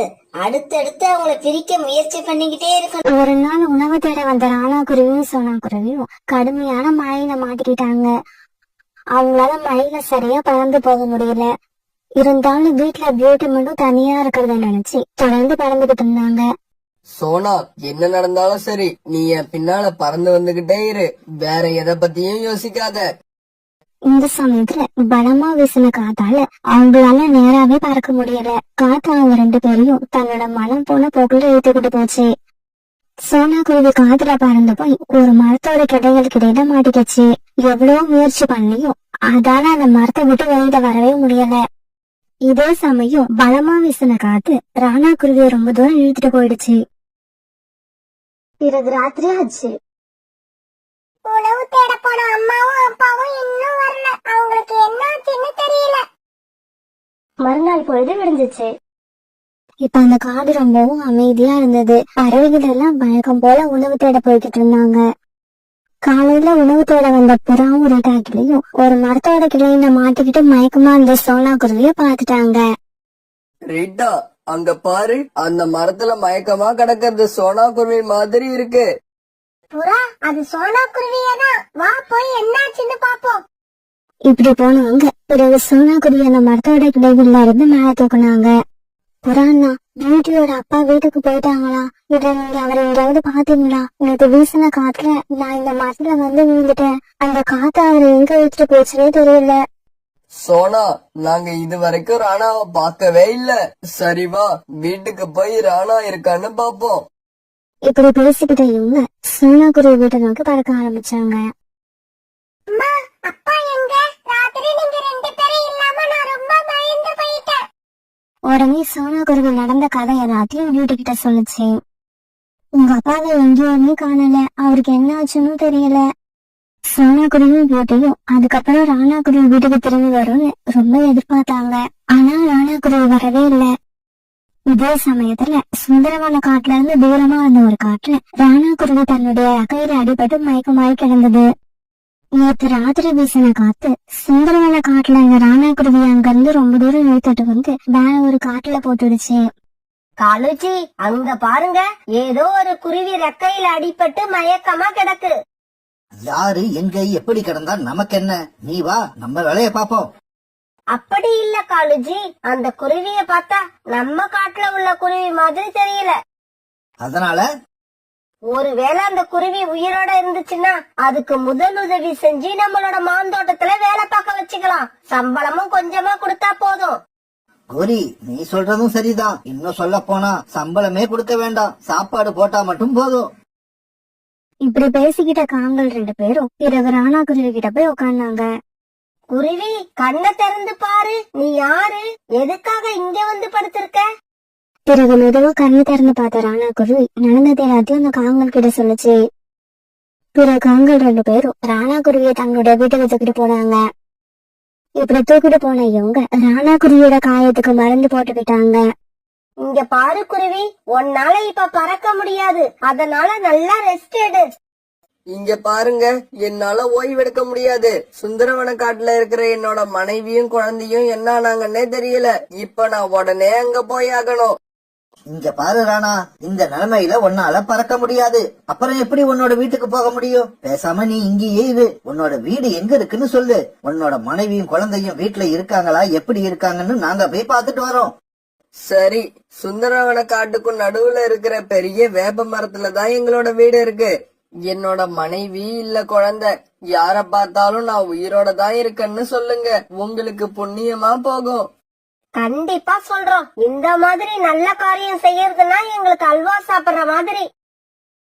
இப்படி சொன்ன காலுக்காகவும் கோரிக்காகவும் வீட்டை விட்டு வெளியில வந்து ஒரு மரத்துல உட்கார்ந்தாங்க. கோரி, இப்ப நாம என்ன பண்றது? கொஞ்ச நேரம் இந்த மரத்திலேயே உட்கார்ந்துட்டு வீட்டுக்கு போவோம். ராணா குருவி கேட்டா உன்னோட மனைவியும் குழந்தையும் நேத்து வீசின சூறாவளியில சிக்கி இறந்து போயிட்டாங்கன்னு சொல்லுவோம். இங்க பாரு பியூட்டி, நீ வீட்லயே இரு, நான் போய் உங்க அப்பா எங்க இருக்காருன்னு தேடி பார்த்துட்டு வரேன். இப்படி சொல்லிட்டு வீட்டை விட்டு வெளியே வந்த சோனா குருவி அந்த காடு பூரா தேடி பார்த்துச்சு. ஆனா எங்கேயுமே ராணா குருவி அதுக்கு கிடைக்கவே இல்லை. பிறகு ரொம்பவும் களைச்சு போன சோனா குருவி ஒரு மரத்துல வந்து உட்கார அந்த இடத்துல ரீட்டாக்கிளிய சந்திச்சது. இங்க பாரு சோனா, இந்த மாதிரி சமயத்துல நீதான் தைரியமா இருக்கணும். ஏன்னா நேத்து வீசின சூறாவளி காத்துல நம்ம காட்டை சேர்ந்த நிறைய பறவைகள் இறந்து போயிட்டாங்க. நாம இந்த சமயத்துல இறந்து போனவங்களையே நினைச்சுக்கிட்டு இருந்தா உயிரோட இருக்கிற குழந்தைங்களை யார் கவனிக்கிறது? ரீட்டா, இப்படி எல்லாம் நடக்கும்னு தெரிஞ்சிருந்தா நானும் அவரும் அன்னைக்கு உணவு தேடி வெளியில கிளம்பிருக்க மாட்டோம். ரீட்டா கிளி சொன்னதையெல்லாம் யோசிச்சு பார்த்த சோனா குருவி பியூட்டிய நல்ல முறையில வளர்க்க வேண்டிய கடமை தனக்கு இருக்குங்கிறத உணர்ந்துக்குச்சு. பிறகு அன்னையில இருந்து சோனா குருவி உணவு தேடுறதுக்கு தனியா போக கத்துக்குச்சு. தானியங்களோ பழங்களோ எது கிடைச்சாலும் கொண்டு வந்து கொடுத்து தன்னோட பொண்ணு பியூட்டிய பசி இல்லாம பாத்துக்குச்சு. காங்கல் வந்து சொன்ன செய்தியை கேட்ட ராணா குருவி கண்ணீர் விட்டு அழுதுச்சு. உண்மையாவா? நீங்க சொல்றதெல்லாம் உண்மையா? இங்க பாரு ராணா, உன்கிட்ட பொய் சொல்ல வேண்டிய அவசியம் எங்களுக்கு இல்ல. உன்னோட மனைவியும் குழந்தையும் இறந்த செய்தியை கேட்டு நாங்களும் ரொம்ப வருத்தப்பட்டோம். என்ன பண்றது? நடந்ததை நம்மளால மாத்தவா முடியும்? இப்படியே சில நாட்கள் நடந்துச்சு. பிறகு கொஞ்ச நாள் ராணா குருவி சோனா குருவியையும் பியூட்டியும் நினைச்சு அழுதுகிட்டே இருந்தது. இங்க பாருங்க காலு, ராணாவை இப்படியே வீட்டுல வச்சிருந்தா இறந்து போன மனைவியையும் குழந்தையையும் நினைச்சு அழுதுகிட்டே இருக்கும். பேசாம இத நம்ம மாந்தோட்டத்துக்கு அழைச்சிக்கிட்டு போய் ஏதாவது வேலை கொடுங்க. ஆமா, நீங்க சொல்றதும் சரிதான். நான் நாள் பூரா வேலை பார்க்கணும். அப்பதான் எனக்கும் என்னோட குடும்பத்தோட நினைப்பு வராம இருக்கும். பிறகு ராணா குருவி காங்களோட மாந்தோப்புல இரவு பகல வேலை செய்ய ஆரம்பிச்சது. ராணா குருவி கிட்ட கடுமையா வேலை வாங்கின காங்கள் 2 பேரும் அதுக்கு 3 வேலையும் உணவு மட்டும்தான் கொடுத்தாங்க. தன்னோட மனைவியும் குழந்தையும் இறந்து போயிட்ட செய்தியை கேள்விப்பட்ட ராணா குருவியும் சம்பளத்தை பத்தி அவங்க கிட்ட எதுவும் பேசவே இல்லை.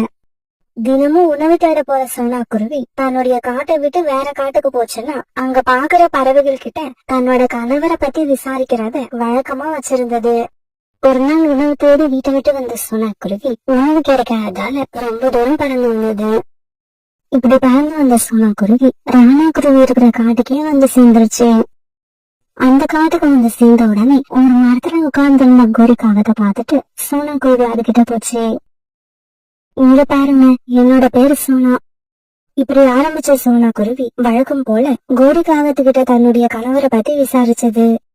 ஐயோ, நம்ம கிட்ட வேலை பாக்குற ராணாவை பத்தி தான் இந்த குருவி விசாரிக்குது. இது கிட்ட உண்மைய சொல்லிட்டா நம்ம மாந்தோப்புல உள்ள வேலையெல்லாம் பிறகு நாம தான் பாக்கணும். சோனா, சூறாவளி வீசின அன்னைக்கு மறுநாள் நீ சொல்ற மாதிரியே ஒரு குருவிய நானும் என் கணவரும் சந்திச்சோம். ஆனா பாரு, நாங்க பார்த்தப்பவே அந்த குருவிக்கு உயிர் இல்ல, அது செத்து போய் தான் கிடந்தது. கோரிக்காக சொன்னதை கேட்டுட்டு சோனா குருவிக்கு இருந்த கடைசி நம்பிக்கையும் போயிடுச்சு. நான் என்னைக்காவது ஒரு நாள் அவரை சந்திச்சிடலாம்னு நினைச்சேன், அது இப்ப நடக்காதுன்னு தெரிஞ்சு போச்சு. சோனா குருவி இதுக்கப்புறம் தன்னோட கணவரை தேடவே தேடாதுன்னு தெரிஞ்சுக்கிட்ட கோரிக்காகவும் ரொம்ப சந்தோஷமா இருந்தது. இதே சமயம் மாந்தோட்டத்துல வேலை பார்த்துக்கிட்டு இருந்த ராணா குருவிய காலுக்காகவும் திட்டிக்கிட்டு இருந்தது. ராணா, இந்த மாமரத்துல பூச்சி வச்சிருக்கிறத நீ பாத்தியா இல்லையா? அதுக்காக தான் நான் நேத்தே உன்னை கடையில போய் பூச்சி மருந்து வாங்கிட்டு வர சொன்னேன். ஆனா நீ இன்னமும் வாங்காம இருக்க. நேத்து நான் வேலைய முடிக்கிறதுக்கு ரொம்பவும் லேட் ஆயிடுச்சு. அதனாலதான் என்னால வாங்க முடியல. இதோ இப்பவே போய் வாங்கிக்கிட்டு வந்துடுறேன். இப்படி சொன்ன ராணா குருவி உடனே அங்கிருந்து மார்க்கெட் வந்து பறந்து போச்சு. ராணா குருவி மார்க்கெட்டுக்கு போன கொஞ்ச நேரம் கழிச்சு கோரிக்காவும் மாந்தோட்டத்துக்கு வந்துச்சு. காலுஜி, இனிமே நமக்கு பிரச்சனையே இல்ல. இந்த ராணாவோட மனைவி சோனா தன்னோட கணவரை தேடிக்கிட்டு நம்ம காட்டுக்கே வந்துடுச்சு.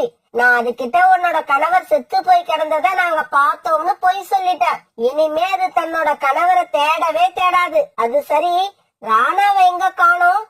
ராணாவை நான் இப்பதான் பூச்சி மருந்து வாங்கறதுக்காக மார்க்கெட்டுக்கு அனுப்பி வச்சேன். காலுஜி, என்ன காரியம் பண்ணிட்டீங்க? மார்க்கெட்டுக்கு போற வழியில தான் அந்த சோனா குருவி உட்கார்ந்து இருந்தது. 2 பேரும் பார்த்துட்டா பெரிய பிரச்சனை ஆயிடும். இவங்க இப்படி பேசிக்கிட்டு இருந்த அதே சமயத்துல ராணாகுருவி மார்க்கெட்டை நோக்கி பறந்து போய்கிட்டு இருந்தது. இப்படி பறந்து போய்கிட்டு இருந்த ராணாகுருவி வழியில ஒரு மரத்துல உட்காந்து அழுதுகிட்டு இருந்த சோனா குருவிய பாத்துடுச்சு. சோனா சோனா, நீயா? நீ உயிரோட தான் இருக்கியா? ராணாஜி, நீங்க உயிரோட இருக்கீங்களா? நீங்க இறந்து போயிட்டுதான் இப்பதான் ஒரு காகம் என்கிட்ட சொல்லுச்சு. பிறகு ராணாகுருவி நடந்தது எல்லாத்தையும் சோனா குருவி கிட்ட தெளிவா இத சொல்லுச்சு. நம்ம காட்டுக்கு உன்னை தேடிக்கிட்டு வந்த அந்த காகங்கள் திரும்பி வந்து நீயும் நம்மளோட குழந்தையும் இறந்து போயிட்டதா என்கிட்ட பொய் சொல்லிருக்காங்க. ராணாஜி, அதே காவனா நீங்க இறந்து போனதை பார்த்துதான் போய் சொல்லுச்சு. சோனா, இந்த விஷயத்தை இப்படியே விடக்கூடாது. பருந்து மகாராஜா வரைக்கும் கொண்டு போகணும். இப்படி பேசிக்கிட்டே இவங்க 2 பேரும் பிறகு பருந்து மகாராஜா அரண்மனையை நோக்கி பறந்து போனாங்க. காகங்களே, உங்க 2 பேரையும் பருந்து மகாராஜா அழைச்சுக்கிட்டு வர சொன்னாரு. காலுஜி, பருந்து மகாராஜா எதுக்காக நம்மள கூப்பிட்டு அனுப்பியிருக்காரு? கோரி, பருந்து மகாராஜா சாதாரண ராஜா இல்ல, 18 காட்டுக்கு மகாராஜா. ஏதாவது விருந்துக்கு அவருக்கு மாம்பழம் தேவைப்பட்டிருக்கும், அதனாலதான் நம்மள கூப்பிட்டு இருக்காரு. நமக்கு ஒரு பெரிய ஆர்டர் கிடைக்க போகுதுன்னு நினைக்கிறேன். சீக்கிரமா போவோம். இப்படி பேசிக்கிட்ட காங்கள் பிறகு மகாராஜா அரண்மனை நோக்கி பறக்க ஆரம்பிச்சாங்க. காகங்களே, நீங்க செஞ்சது எவ்வளவு பெரிய தவறுன்னு உங்களுக்கு புரியுதா? மகாராஜா, நாங்க செஞ்சது தவறுதான், இருந்தாலும் எங்களுக்கு என்னவோ இது பெரிய தவறா தெரியல. ஆமா மகாராஜா, இந்த காலத்துல சம்பளம் கொடுத்து வேலைக்காரங்களை வைக்கிறது ரொம்பவும் கஷ்டமா இருக்கு. இருந்தாலும் நாங்க செஞ்சது தப்புதான், எங்களை மன்னிச்சிடுங்க. மகாராஜா, எங்களுக்கு சிறை தண்டனை கொடுத்துறாதீங்க. இவ்வளவு நாள் இந்த குருவிகளை நாங்க பிரிச்சு வச்சிருந்ததுக்காக எவ்வளவு வேணாலும் நஷ்ட ஈடு கொடுத்துடுறோம். காகங்களே, ஒரு கணவன் மனைவியை பிரிக்கிறது எவ்வளவு பெரிய பாவம்னு உங்களுக்கு புரிய வைக்கிறேன். வீரர்களே, இந்த 2 காகங்களையும் கொண்டு போய் சிறையில அடைங்க. இவங்க சிறையில இருக்க போற 3 வருஷமும் ஒருத்தரை ஒருத்தர் பாத்துக்கவே கூடாது. மகாராஜாவோட இந்த தீர்ப்பை கேட்ட காங்கள் 2 பேரும் கண்ணீர் விட்டு அழுதாங்க. இவங்க இப்படி அழுததால எந்த புண்ணியமும் இல்ல. வீரர்கள் அவங்க 2 பேரையும் எடுத்துக்கிட்டு போய் சிறையில அடைச்சிட்டாங்க. பிறகு மகாராஜா காங்கள் கிட்ட இருந்து நிறைய நஷ்ட ஈடு வாங்கி ராணாகுருவிக்கும் சோனாகுருவிக்கும் கொடுக்க அதை வாங்கின இவங்க 2 பேரும் சந்தோஷமா தங்களுடைய காட்டை நோக்கி பறக்க ஆரம்பிச்சாங்க. அன்னைக்கு காலையில இருந்து அந்த காட்டுல கடுமையான மழை பெஞ்சுக்கிட்டு வந்தது. அந்த காட்டுல இருந்த மலைப்பகுதியில வாழ்ந்துகிட்டு இருந்த கழுகு தன்னுடைய கூட்டுல நனைஞ்சுக்கிட்டு உட்கார்ந்துருந்தது. கூட்டுல இருந்து கொஞ்ச தூரம் தள்ளி இருந்த மரத்துல அந்த கழுகுடைய குழந்தை விளையாண்டுகிட்டு இருந்துச்சு. பீம், விளையாண்டது போதும், வீட்டுக்கு வந்து அம்மா பக்கத்துல உட்காரு. மழை பெய்யறது தெரியுதா இல்லையா? அம்மா அம்மா, மழையில விளையாடுறதுக்கு ஜாலியா இருக்கமா, இதோ வந்துடுறேன். பீம் இப்படி சொல்லிக்கிட்டு இருக்கும்போது ஒரு பயங்கரமான மின்னல் வந்து வீட்டுல உட்கார்ந்து அந்த கழுகக்காவை தாக்கிருச்சு. ஒரு மின்னல் தாக்கின உடனே கழுகக்கா தன்னுடைய உடல் கருகி அப்படியே இறந்து போயிருச்சு. தன்னோட அம்மா உடல் கருகி இறந்து போனதை பார்த்த பீம் உடனே தாவி வந்து பக்கத்துல உட்கார்ந்து அழ ஆரம்பிச்சான். அம்மா எழுந்திருங்கம்மா, எழுந்திருங்க, என் கூட பேசுங்கம்மா. உங்களுக்கு என்னம்மா ஆச்சு? என் கூட இனிமே பேசவே மாட்டீங்களா? நீங்க என் கூட பேசலன்னா வேற யாரு என் கூட பேசுவா? அம்மா அம்மா. தன்னோட அம்மா அசைவு இல்லாம கிடக்காத பார்த்த பீம் இப்படி எல்லாம் சொல்லி கண்ணீர் விட்டு அழுதுகிட்டு இருந்தான். இதே சமயம் அந்த பக்கமா பழந்து வந்த ரீட்டா கிளி கழுகக்காவோட பையன் பீம் அழுவுறத பார்த்துட்டு பக்கத்துல உள்ள ஒரு மரத்துல உட்காந்து கழுகோட கூட்டுல என்ன நடக்குதுன்னு கண்காணிக்க ஆரம்பிச்சது. இப்படி கண்காணிக்க ஆரம்பிச்ச ரீட்டாக்கும் கழுகக்கா மின்னல் தாக்கி இறந்து போனதை தெரிஞ்சுக்கிட்ட உடனே சந்தோஷத்துல குதிக்க ஆரம்பிச்சது. இறந்து போச்சு, இறந்து போச்சு, எங்களோட எதிரி கழுகக்கா இறந்து போயிடுச்சு. இதுக்கப்புறம் நாங்க பயம் இல்லாம இந்த காட்டுல எங்க வேணாலும் போகலாம். இந்த விஷயத்த காட்டுல உள்ள எல்லா பறவைகள் கிட்டையும் போய் சொல்லணும். இப்படி நினைச்ச ரீட்டாய்க்கு உடனே அந்த கழுகோட கூட்டுக்கும் பக்கத்துல இருந்த ஒரு மரத்துல இருந்து 2 இனிப்பான பழங்களை பறிச்சு எடுத்துக்கிச்சு. இப்படி பழங்களை பறிச்சு எடுத்துக்கிட்ட ரீட்டாகி சோனாகுருவி கிட்ட நோக்கி பறந்து போச்சு. சோனா சோனா, சீக்கிரம் வெளியில வா, ஒரு சந்தோஷமான விஷயம். ரீட்டா, என்ன உனக்கு இவ்வளவு சந்தோஷமா இருக்க? என்ன விஷயம்? சோனா, நம்மளுடைய எதிரியான கழுகு மின்னல் தாக்கி இறந்து போயிடுச்சு. இங்க பாரு, நான் கூட அந்த கழுகோட கூட்டுக்கும் பக்கத்துல இருக்கிற மரத்துல இருந்து 2 பழங்களை பறிச்சுக்கிட்டு வந்திருக்கேன். அந்த கழுகுக்கு ஒரே ஒரு குழந்தை தான் இருக்கு, அதுவும் சின்ன குழந்தை. இன்னும் 2-3 நாள்ல சரியான சாப்பாடு கிடைக்காம அந்த குழந்தையும் இறந்து போயிடும். ரீட்டா, அந்த குழந்தை என்ன செய்யும்? பாவம், அது இந்த உலகத்துக்கு வந்து கொஞ்ச நாள் தான் ஆகுது. சோனா குருவி பேசினது எல்லாம் காதுல வாங்காத ரிட்டாக்குவி உடனே அங்கிருந்து பறந்து போயிடுச்சு. சோனா குருவி வீட்டுல இருந்து பறந்து போன ரிட்டாக்கிவி நேரா காங்களோட வீட்டுக்கு போச்சு. கோரி, உனக்கு ஒரு விஷயம் தெரியுமா? நம்ம காட்டுல இருந்த கழுகு செத்து போயிடுச்சு. கீதா, நீ என்ன உண்மையாவா சொல்ற? ஆமா கோரி, நான் சொல்றது உண்மைதான். கொஞ்ச நேரத்துக்கு முன்னாடிதான் மின்னல் தாக்கி அந்த கழுகு இறந்து போயிடுச்சு. அதோட சின்ன குழந்தை பக்கத்திலேயே உட்கார்ந்து அழுதுகிட்டு இருக்கு. இன்னைக்கு இல்லாட்டி நாளைக்கு பட்னி கிடந்தே அந்த குழந்தைய இறந்து போயிடும். அதுக்கப்புறம் இந்த காட்டுல நமக்கு எந்த ஆபத்தும் இருக்காது. அந்த கழுகு குழந்தை அதுவா சாகலன்னா அதை நாம எல்லாம் சேர்ந்து கொண்டு போடணும். மறுநாள் பொழுது விடிஞ்சிச்சு. அந்த சமயத்துல மழையும் சுத்தமா ஊருக்கு இருந்தது. அன்னைக்கு காலையிலேயே எல்லா பறவையும் அந்த காட்டுல இருந்த ஒரு பெரிய மரத்துக்கடியில ஒன்னா போயிருந்தாங்க. இங்க பாருங்க, அந்த கழுகோட குழந்தைய இப்ப நாம என்ன பண்றது? அத நாம ஒண்ணும் பண்ண வேண்டாம். என்னோட கணக்குப்படி இன்னும் 2-3 நாள்ல அதுவா இறந்து போயிடும். ஒருவேளை அது அப்படி இறந்து போகலன்னா நாமெல்லாம் சேர்ந்து அதை இறந்து போக வைக்கணும். காலம்மா, நீங்க சொல்றதுக்கு என்ன அர்த்தம்? அதுக்கு என்ன அர்த்தம்னா கழுத்தை பிடிச்சி திருகி அதோட அம்மா போன இடத்துக்கே அதையும் அனுப்பி வைக்கணும். இல்ல, அப்படி செய்யக்கூடாது. அது சின்ன குழந்தை. இந்த காட்டுல வாழறதுக்கான உரிமை அந்த குழந்தைக்கு இருக்கு. எனக்கு தெரியும், சோனா குருவி இப்படிதான் பேசும்னு எனக்கு ஏற்கனவே தெரியும். இங்க பாருங்க, அந்த குழந்தைக்கு இப்ப பறக்க தெரியாது. இன்னும் கொஞ்ச நாள் அது உயிரோட இருந்தா அப்புறம் பறக்கவும் கத்துக்கும். அப்படி பறக்க கத்துக்குச்சுன்னா அதுக்கப்புறம் உங்க அம்மா மாதிரியே அதுவும் ஒரு கொடுமையான பறவையா மாறிடும். இப்படி பேசிக்கிட்ட பறவைங்க எல்லாரும் பிறகு அப்படியே பறந்து போனாங்க. அன்னைக்கு சாயங்காலம் சோனா குருவியும் அதோட பொண்ணு ஊரும் இப்படி பேச ஆரம்பிச்சாங்க. அம்மா, அந்த கழுகோட குழந்தை ஏதாவது சாப்பிட்டு இருக்குமா? அதுக்கு யாராவது சாப்பாடு கொடுத்திருப்பாங்களா? பியூட்டி, நானும் அந்த குழந்தைய பத்திதான் நினைச்சுக்கிட்டு இருக்கேன். அதுக்கு யாரும் இன்னும் கொடுத்திருக்க மாட்டாங்க. அது எதுவும் சாப்பிடாம பட்னியா தான் இருக்கும். அம்மா அம்மா, அப்பன்னா நாம போய் அந்த குழந்தைக்கு ஏதாவது உணவு கொடுத்துட்டு வருவோம். இப்படி பேசிக்கிட்ட சோனா குருவியும் பியூட்டியும் பிறகு அந்த காட்டோட மலைப்பகுதியை நோக்கி பறந்து போனாங்க. இவங்க அங்க போனப்ப கழுகோட குழந்தை பியூ அழுதுகிட்டே உட்கார்ந்து இருந்தது. எங்க அம்மா இறந்து போயிட்டாங்க. அம்மாவோட அருமை அவங்க இறந்து போனதுக்கு அப்புறம் தான் எனக்கு தெரியுது. அம்மா இல்லன்னா நமக்கு இந்த உலகத்துல யாருமே இல்ல. அந்த சமயத்துல அங்க போன சோனா குருவியையும் பியூட்டியையும் பார்த்துட்டு நீ பயந்து போயிட்டான். நீங்க யாரு? நீங்க யாரு? என்ன கொல்றதுக்காக வந்திருக்கீங்களா? என்ன கொல்லாதீங்க.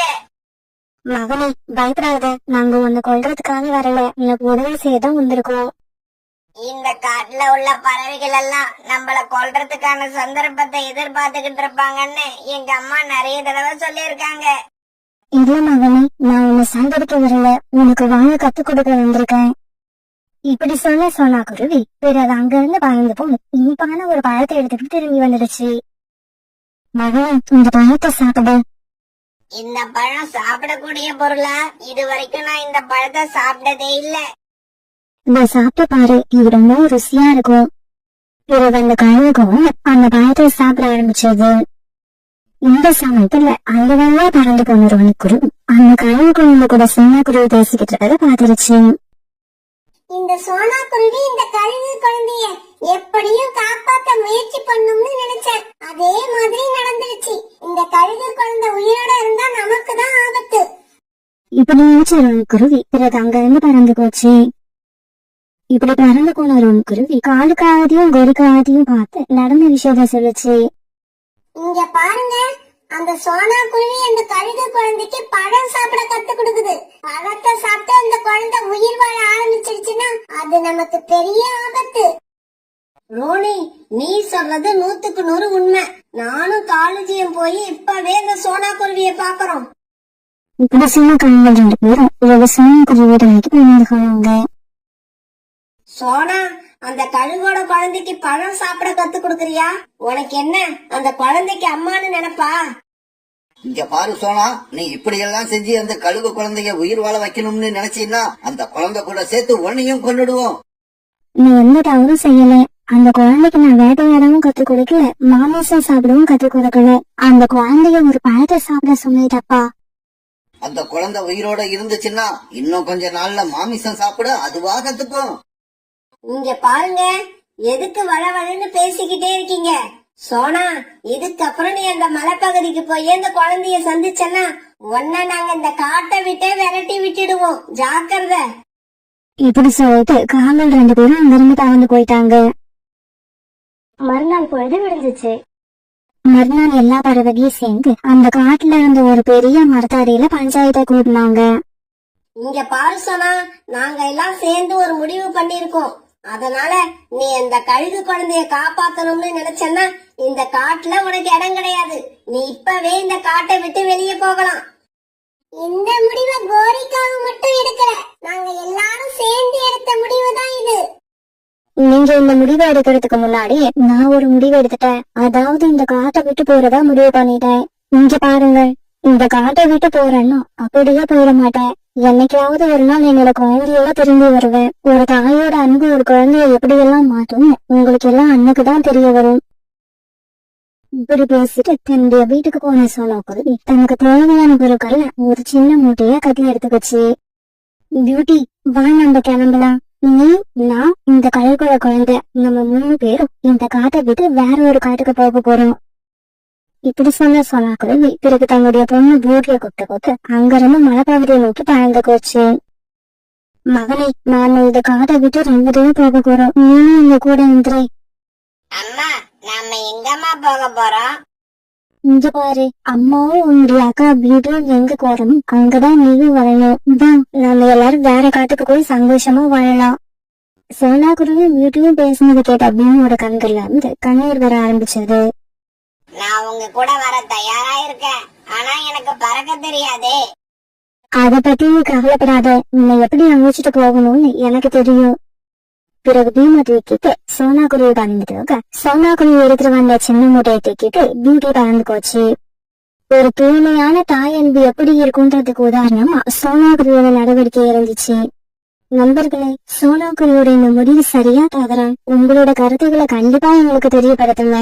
சோனா குருவியோட குடும்பம் ரொம்ப ஏழை குடும்பம். சோனா குருவிக்கு பியூட்டி குக்குன்னு 2 குழந்தைகள் இருந்தாங்க.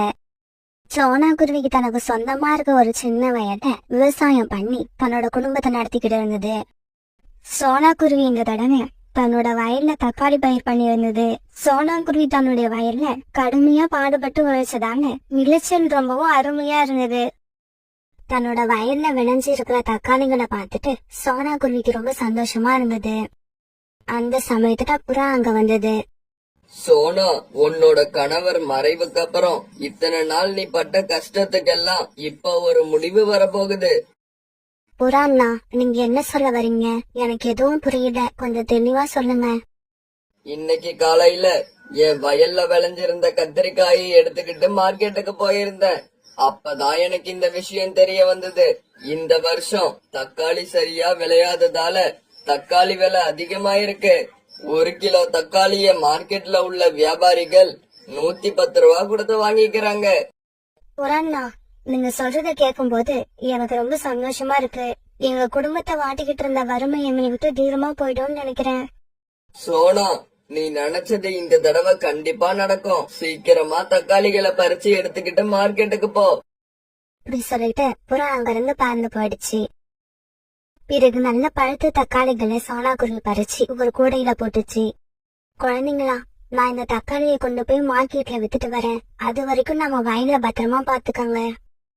இப்படி சொன்ன சோனா குருவி பிறகு அந்த கூடையில இருந்த தக்காளியை தூக்கிட்டு மார்க்கெட்டை நோக்கி பறந்து போச்சு. சோனா குருவி தக்காளியை எடுத்துட்டு வந்ததை பார்த்த கழுகு வியாபாரி ரொம்பவும் சந்தோஷப்பட்டுச்சு. சோனா, நீ எடுத்துக்கிட்டு வந்த தக்காளி எல்லாத்தையும் நானே வாங்கிக்கிறேன். தக்காளி பெருசா இருக்கறதால 1 கிலோவுக்கு 110 ரூபாய் கொடுத்து எடுத்துக்கிறேன். இப்படி சொன்ன அந்த கழுகு சோனா குருவி எடுத்துட்டு போன தக்காளியை வாங்கிட்டு தக்காளிக்கான பணத்தை சோனா குருவி கிட்ட கொடுத்தது. இங்க பாரு சோனா, இனிமே தினமும் நீ தக்காளிய கொண்டு வந்து என்கிட்டயே கொடுத்துடு.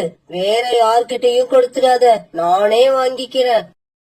வியாபாரி கொடுத்த பணத்தை வாங்கிட்ட சோனா குருவி ரொம்பவும் சந்தோஷமா அங்கிருந்து பறந்து போச்சு. போற வழியில தன்னுடைய குழந்தைங்களுக்காக இனிப்பு வாங்கிக்கிச்சு. பிறகு வயல்ல இருந்த குழந்தைங்களுக்கு அந்த இனிப்பை கொண்டு போய் கொடுத்தது. எல்லாரும் ரொம்பவும் சந்தோஷமா அந்த இனிப்பை சாப்பிட்டாங்க. அதே காட்டுல காலுக்காகவும் தன் குடும்பத்தோட வாழ்ந்து வந்தது. காலுக்காகத்தோட மனைவி கோரி அந்த காட்டுல உள்ள பறவைகளுக்கு எல்லாம் வட்டியை பணம் கொடுத்து நிறைய சம்பாதிச்சுக்கிட்டு இருந்தது. கோரி, ஏன் இன்னைக்கு தக்காளி சட்னி அரைக்கல? எனக்கு தக்காளி சட்னின்னா ரொம்ப பிடிக்கும்னு உனக்கு தெரியுமா இல்லையா?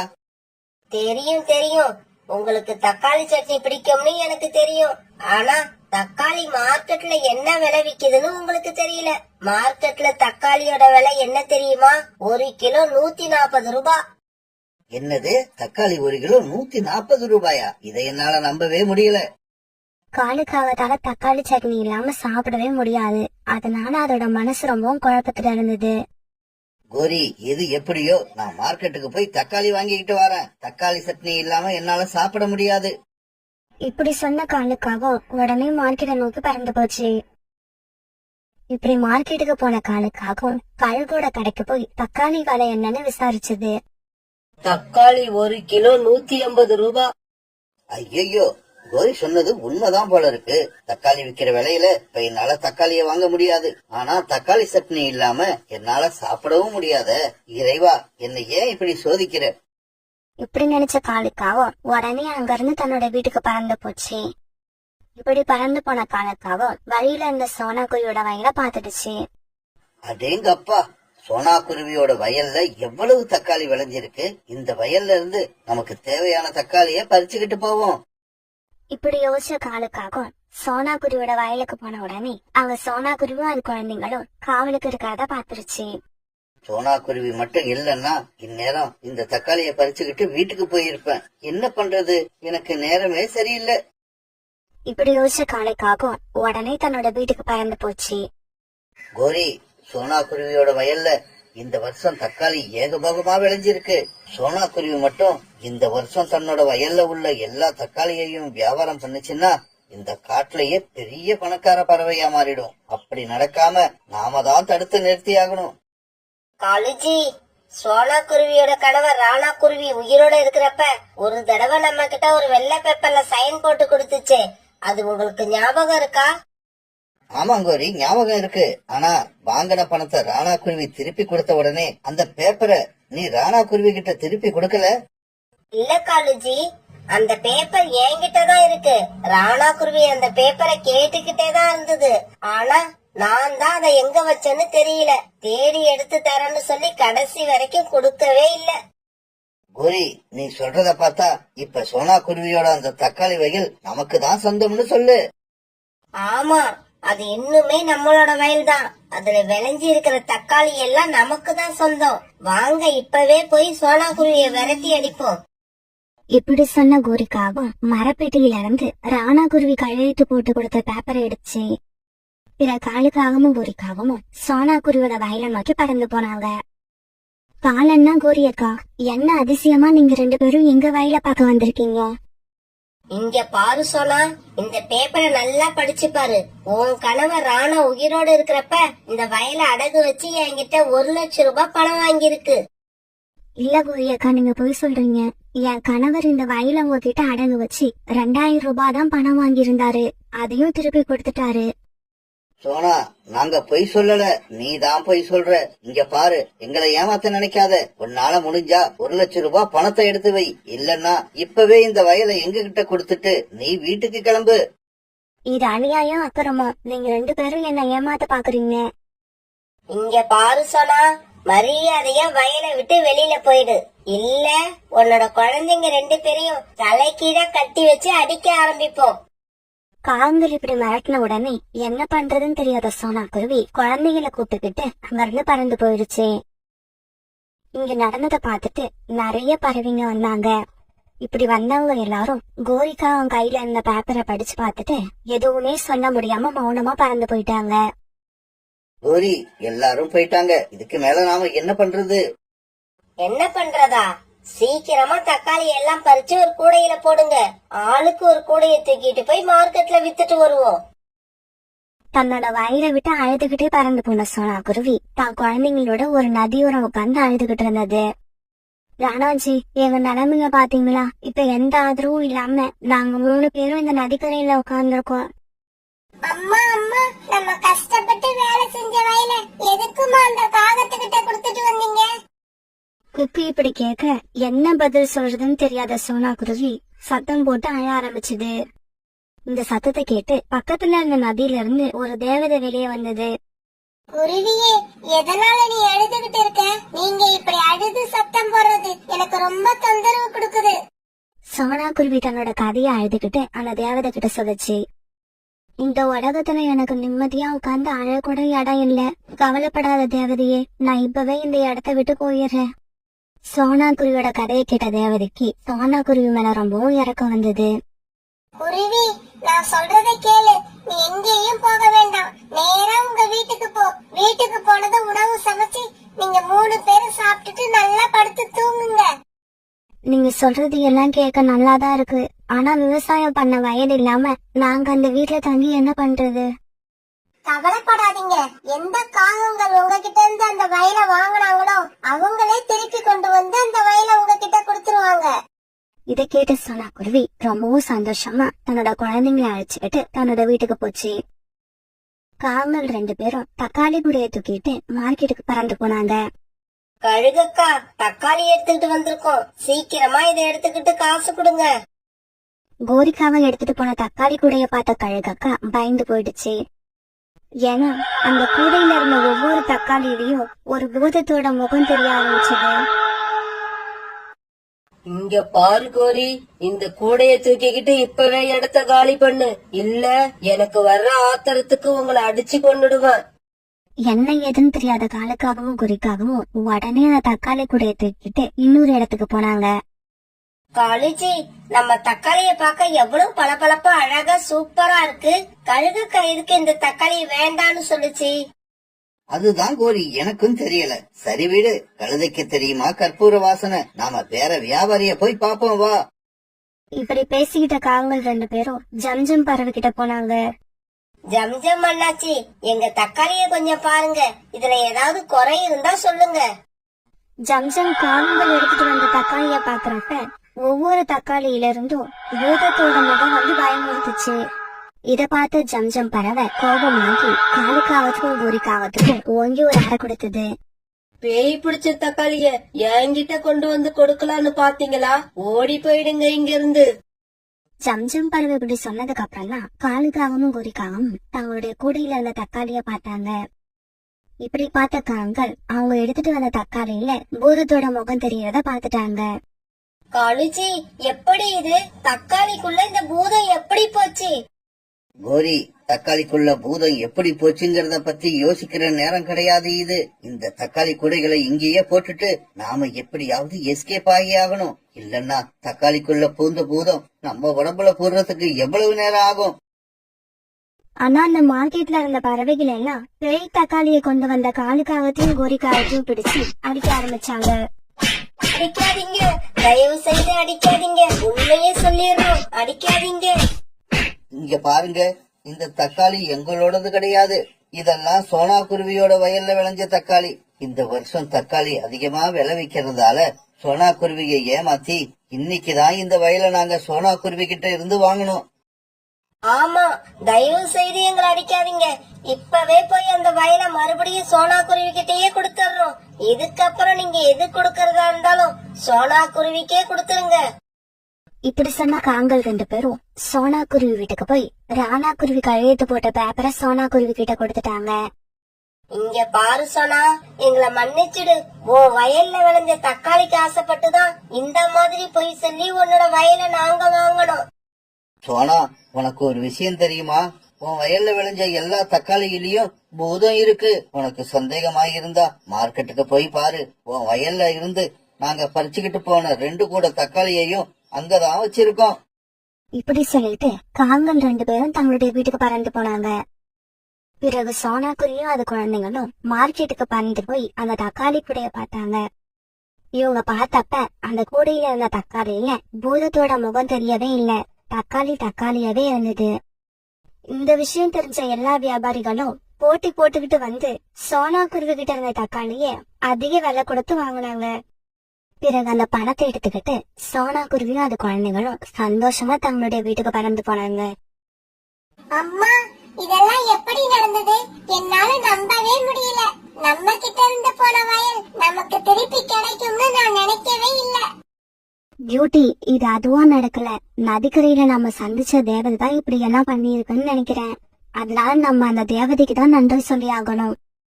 அதுக்கு பிறகு ரொம்ப நாளைக்கு சோனாக்குரியும் அது குழந்தைங்களும் அந்த காட்டுல ரொம்ப சந்தோஷமா வாழ்ந்து வந்தாங்க.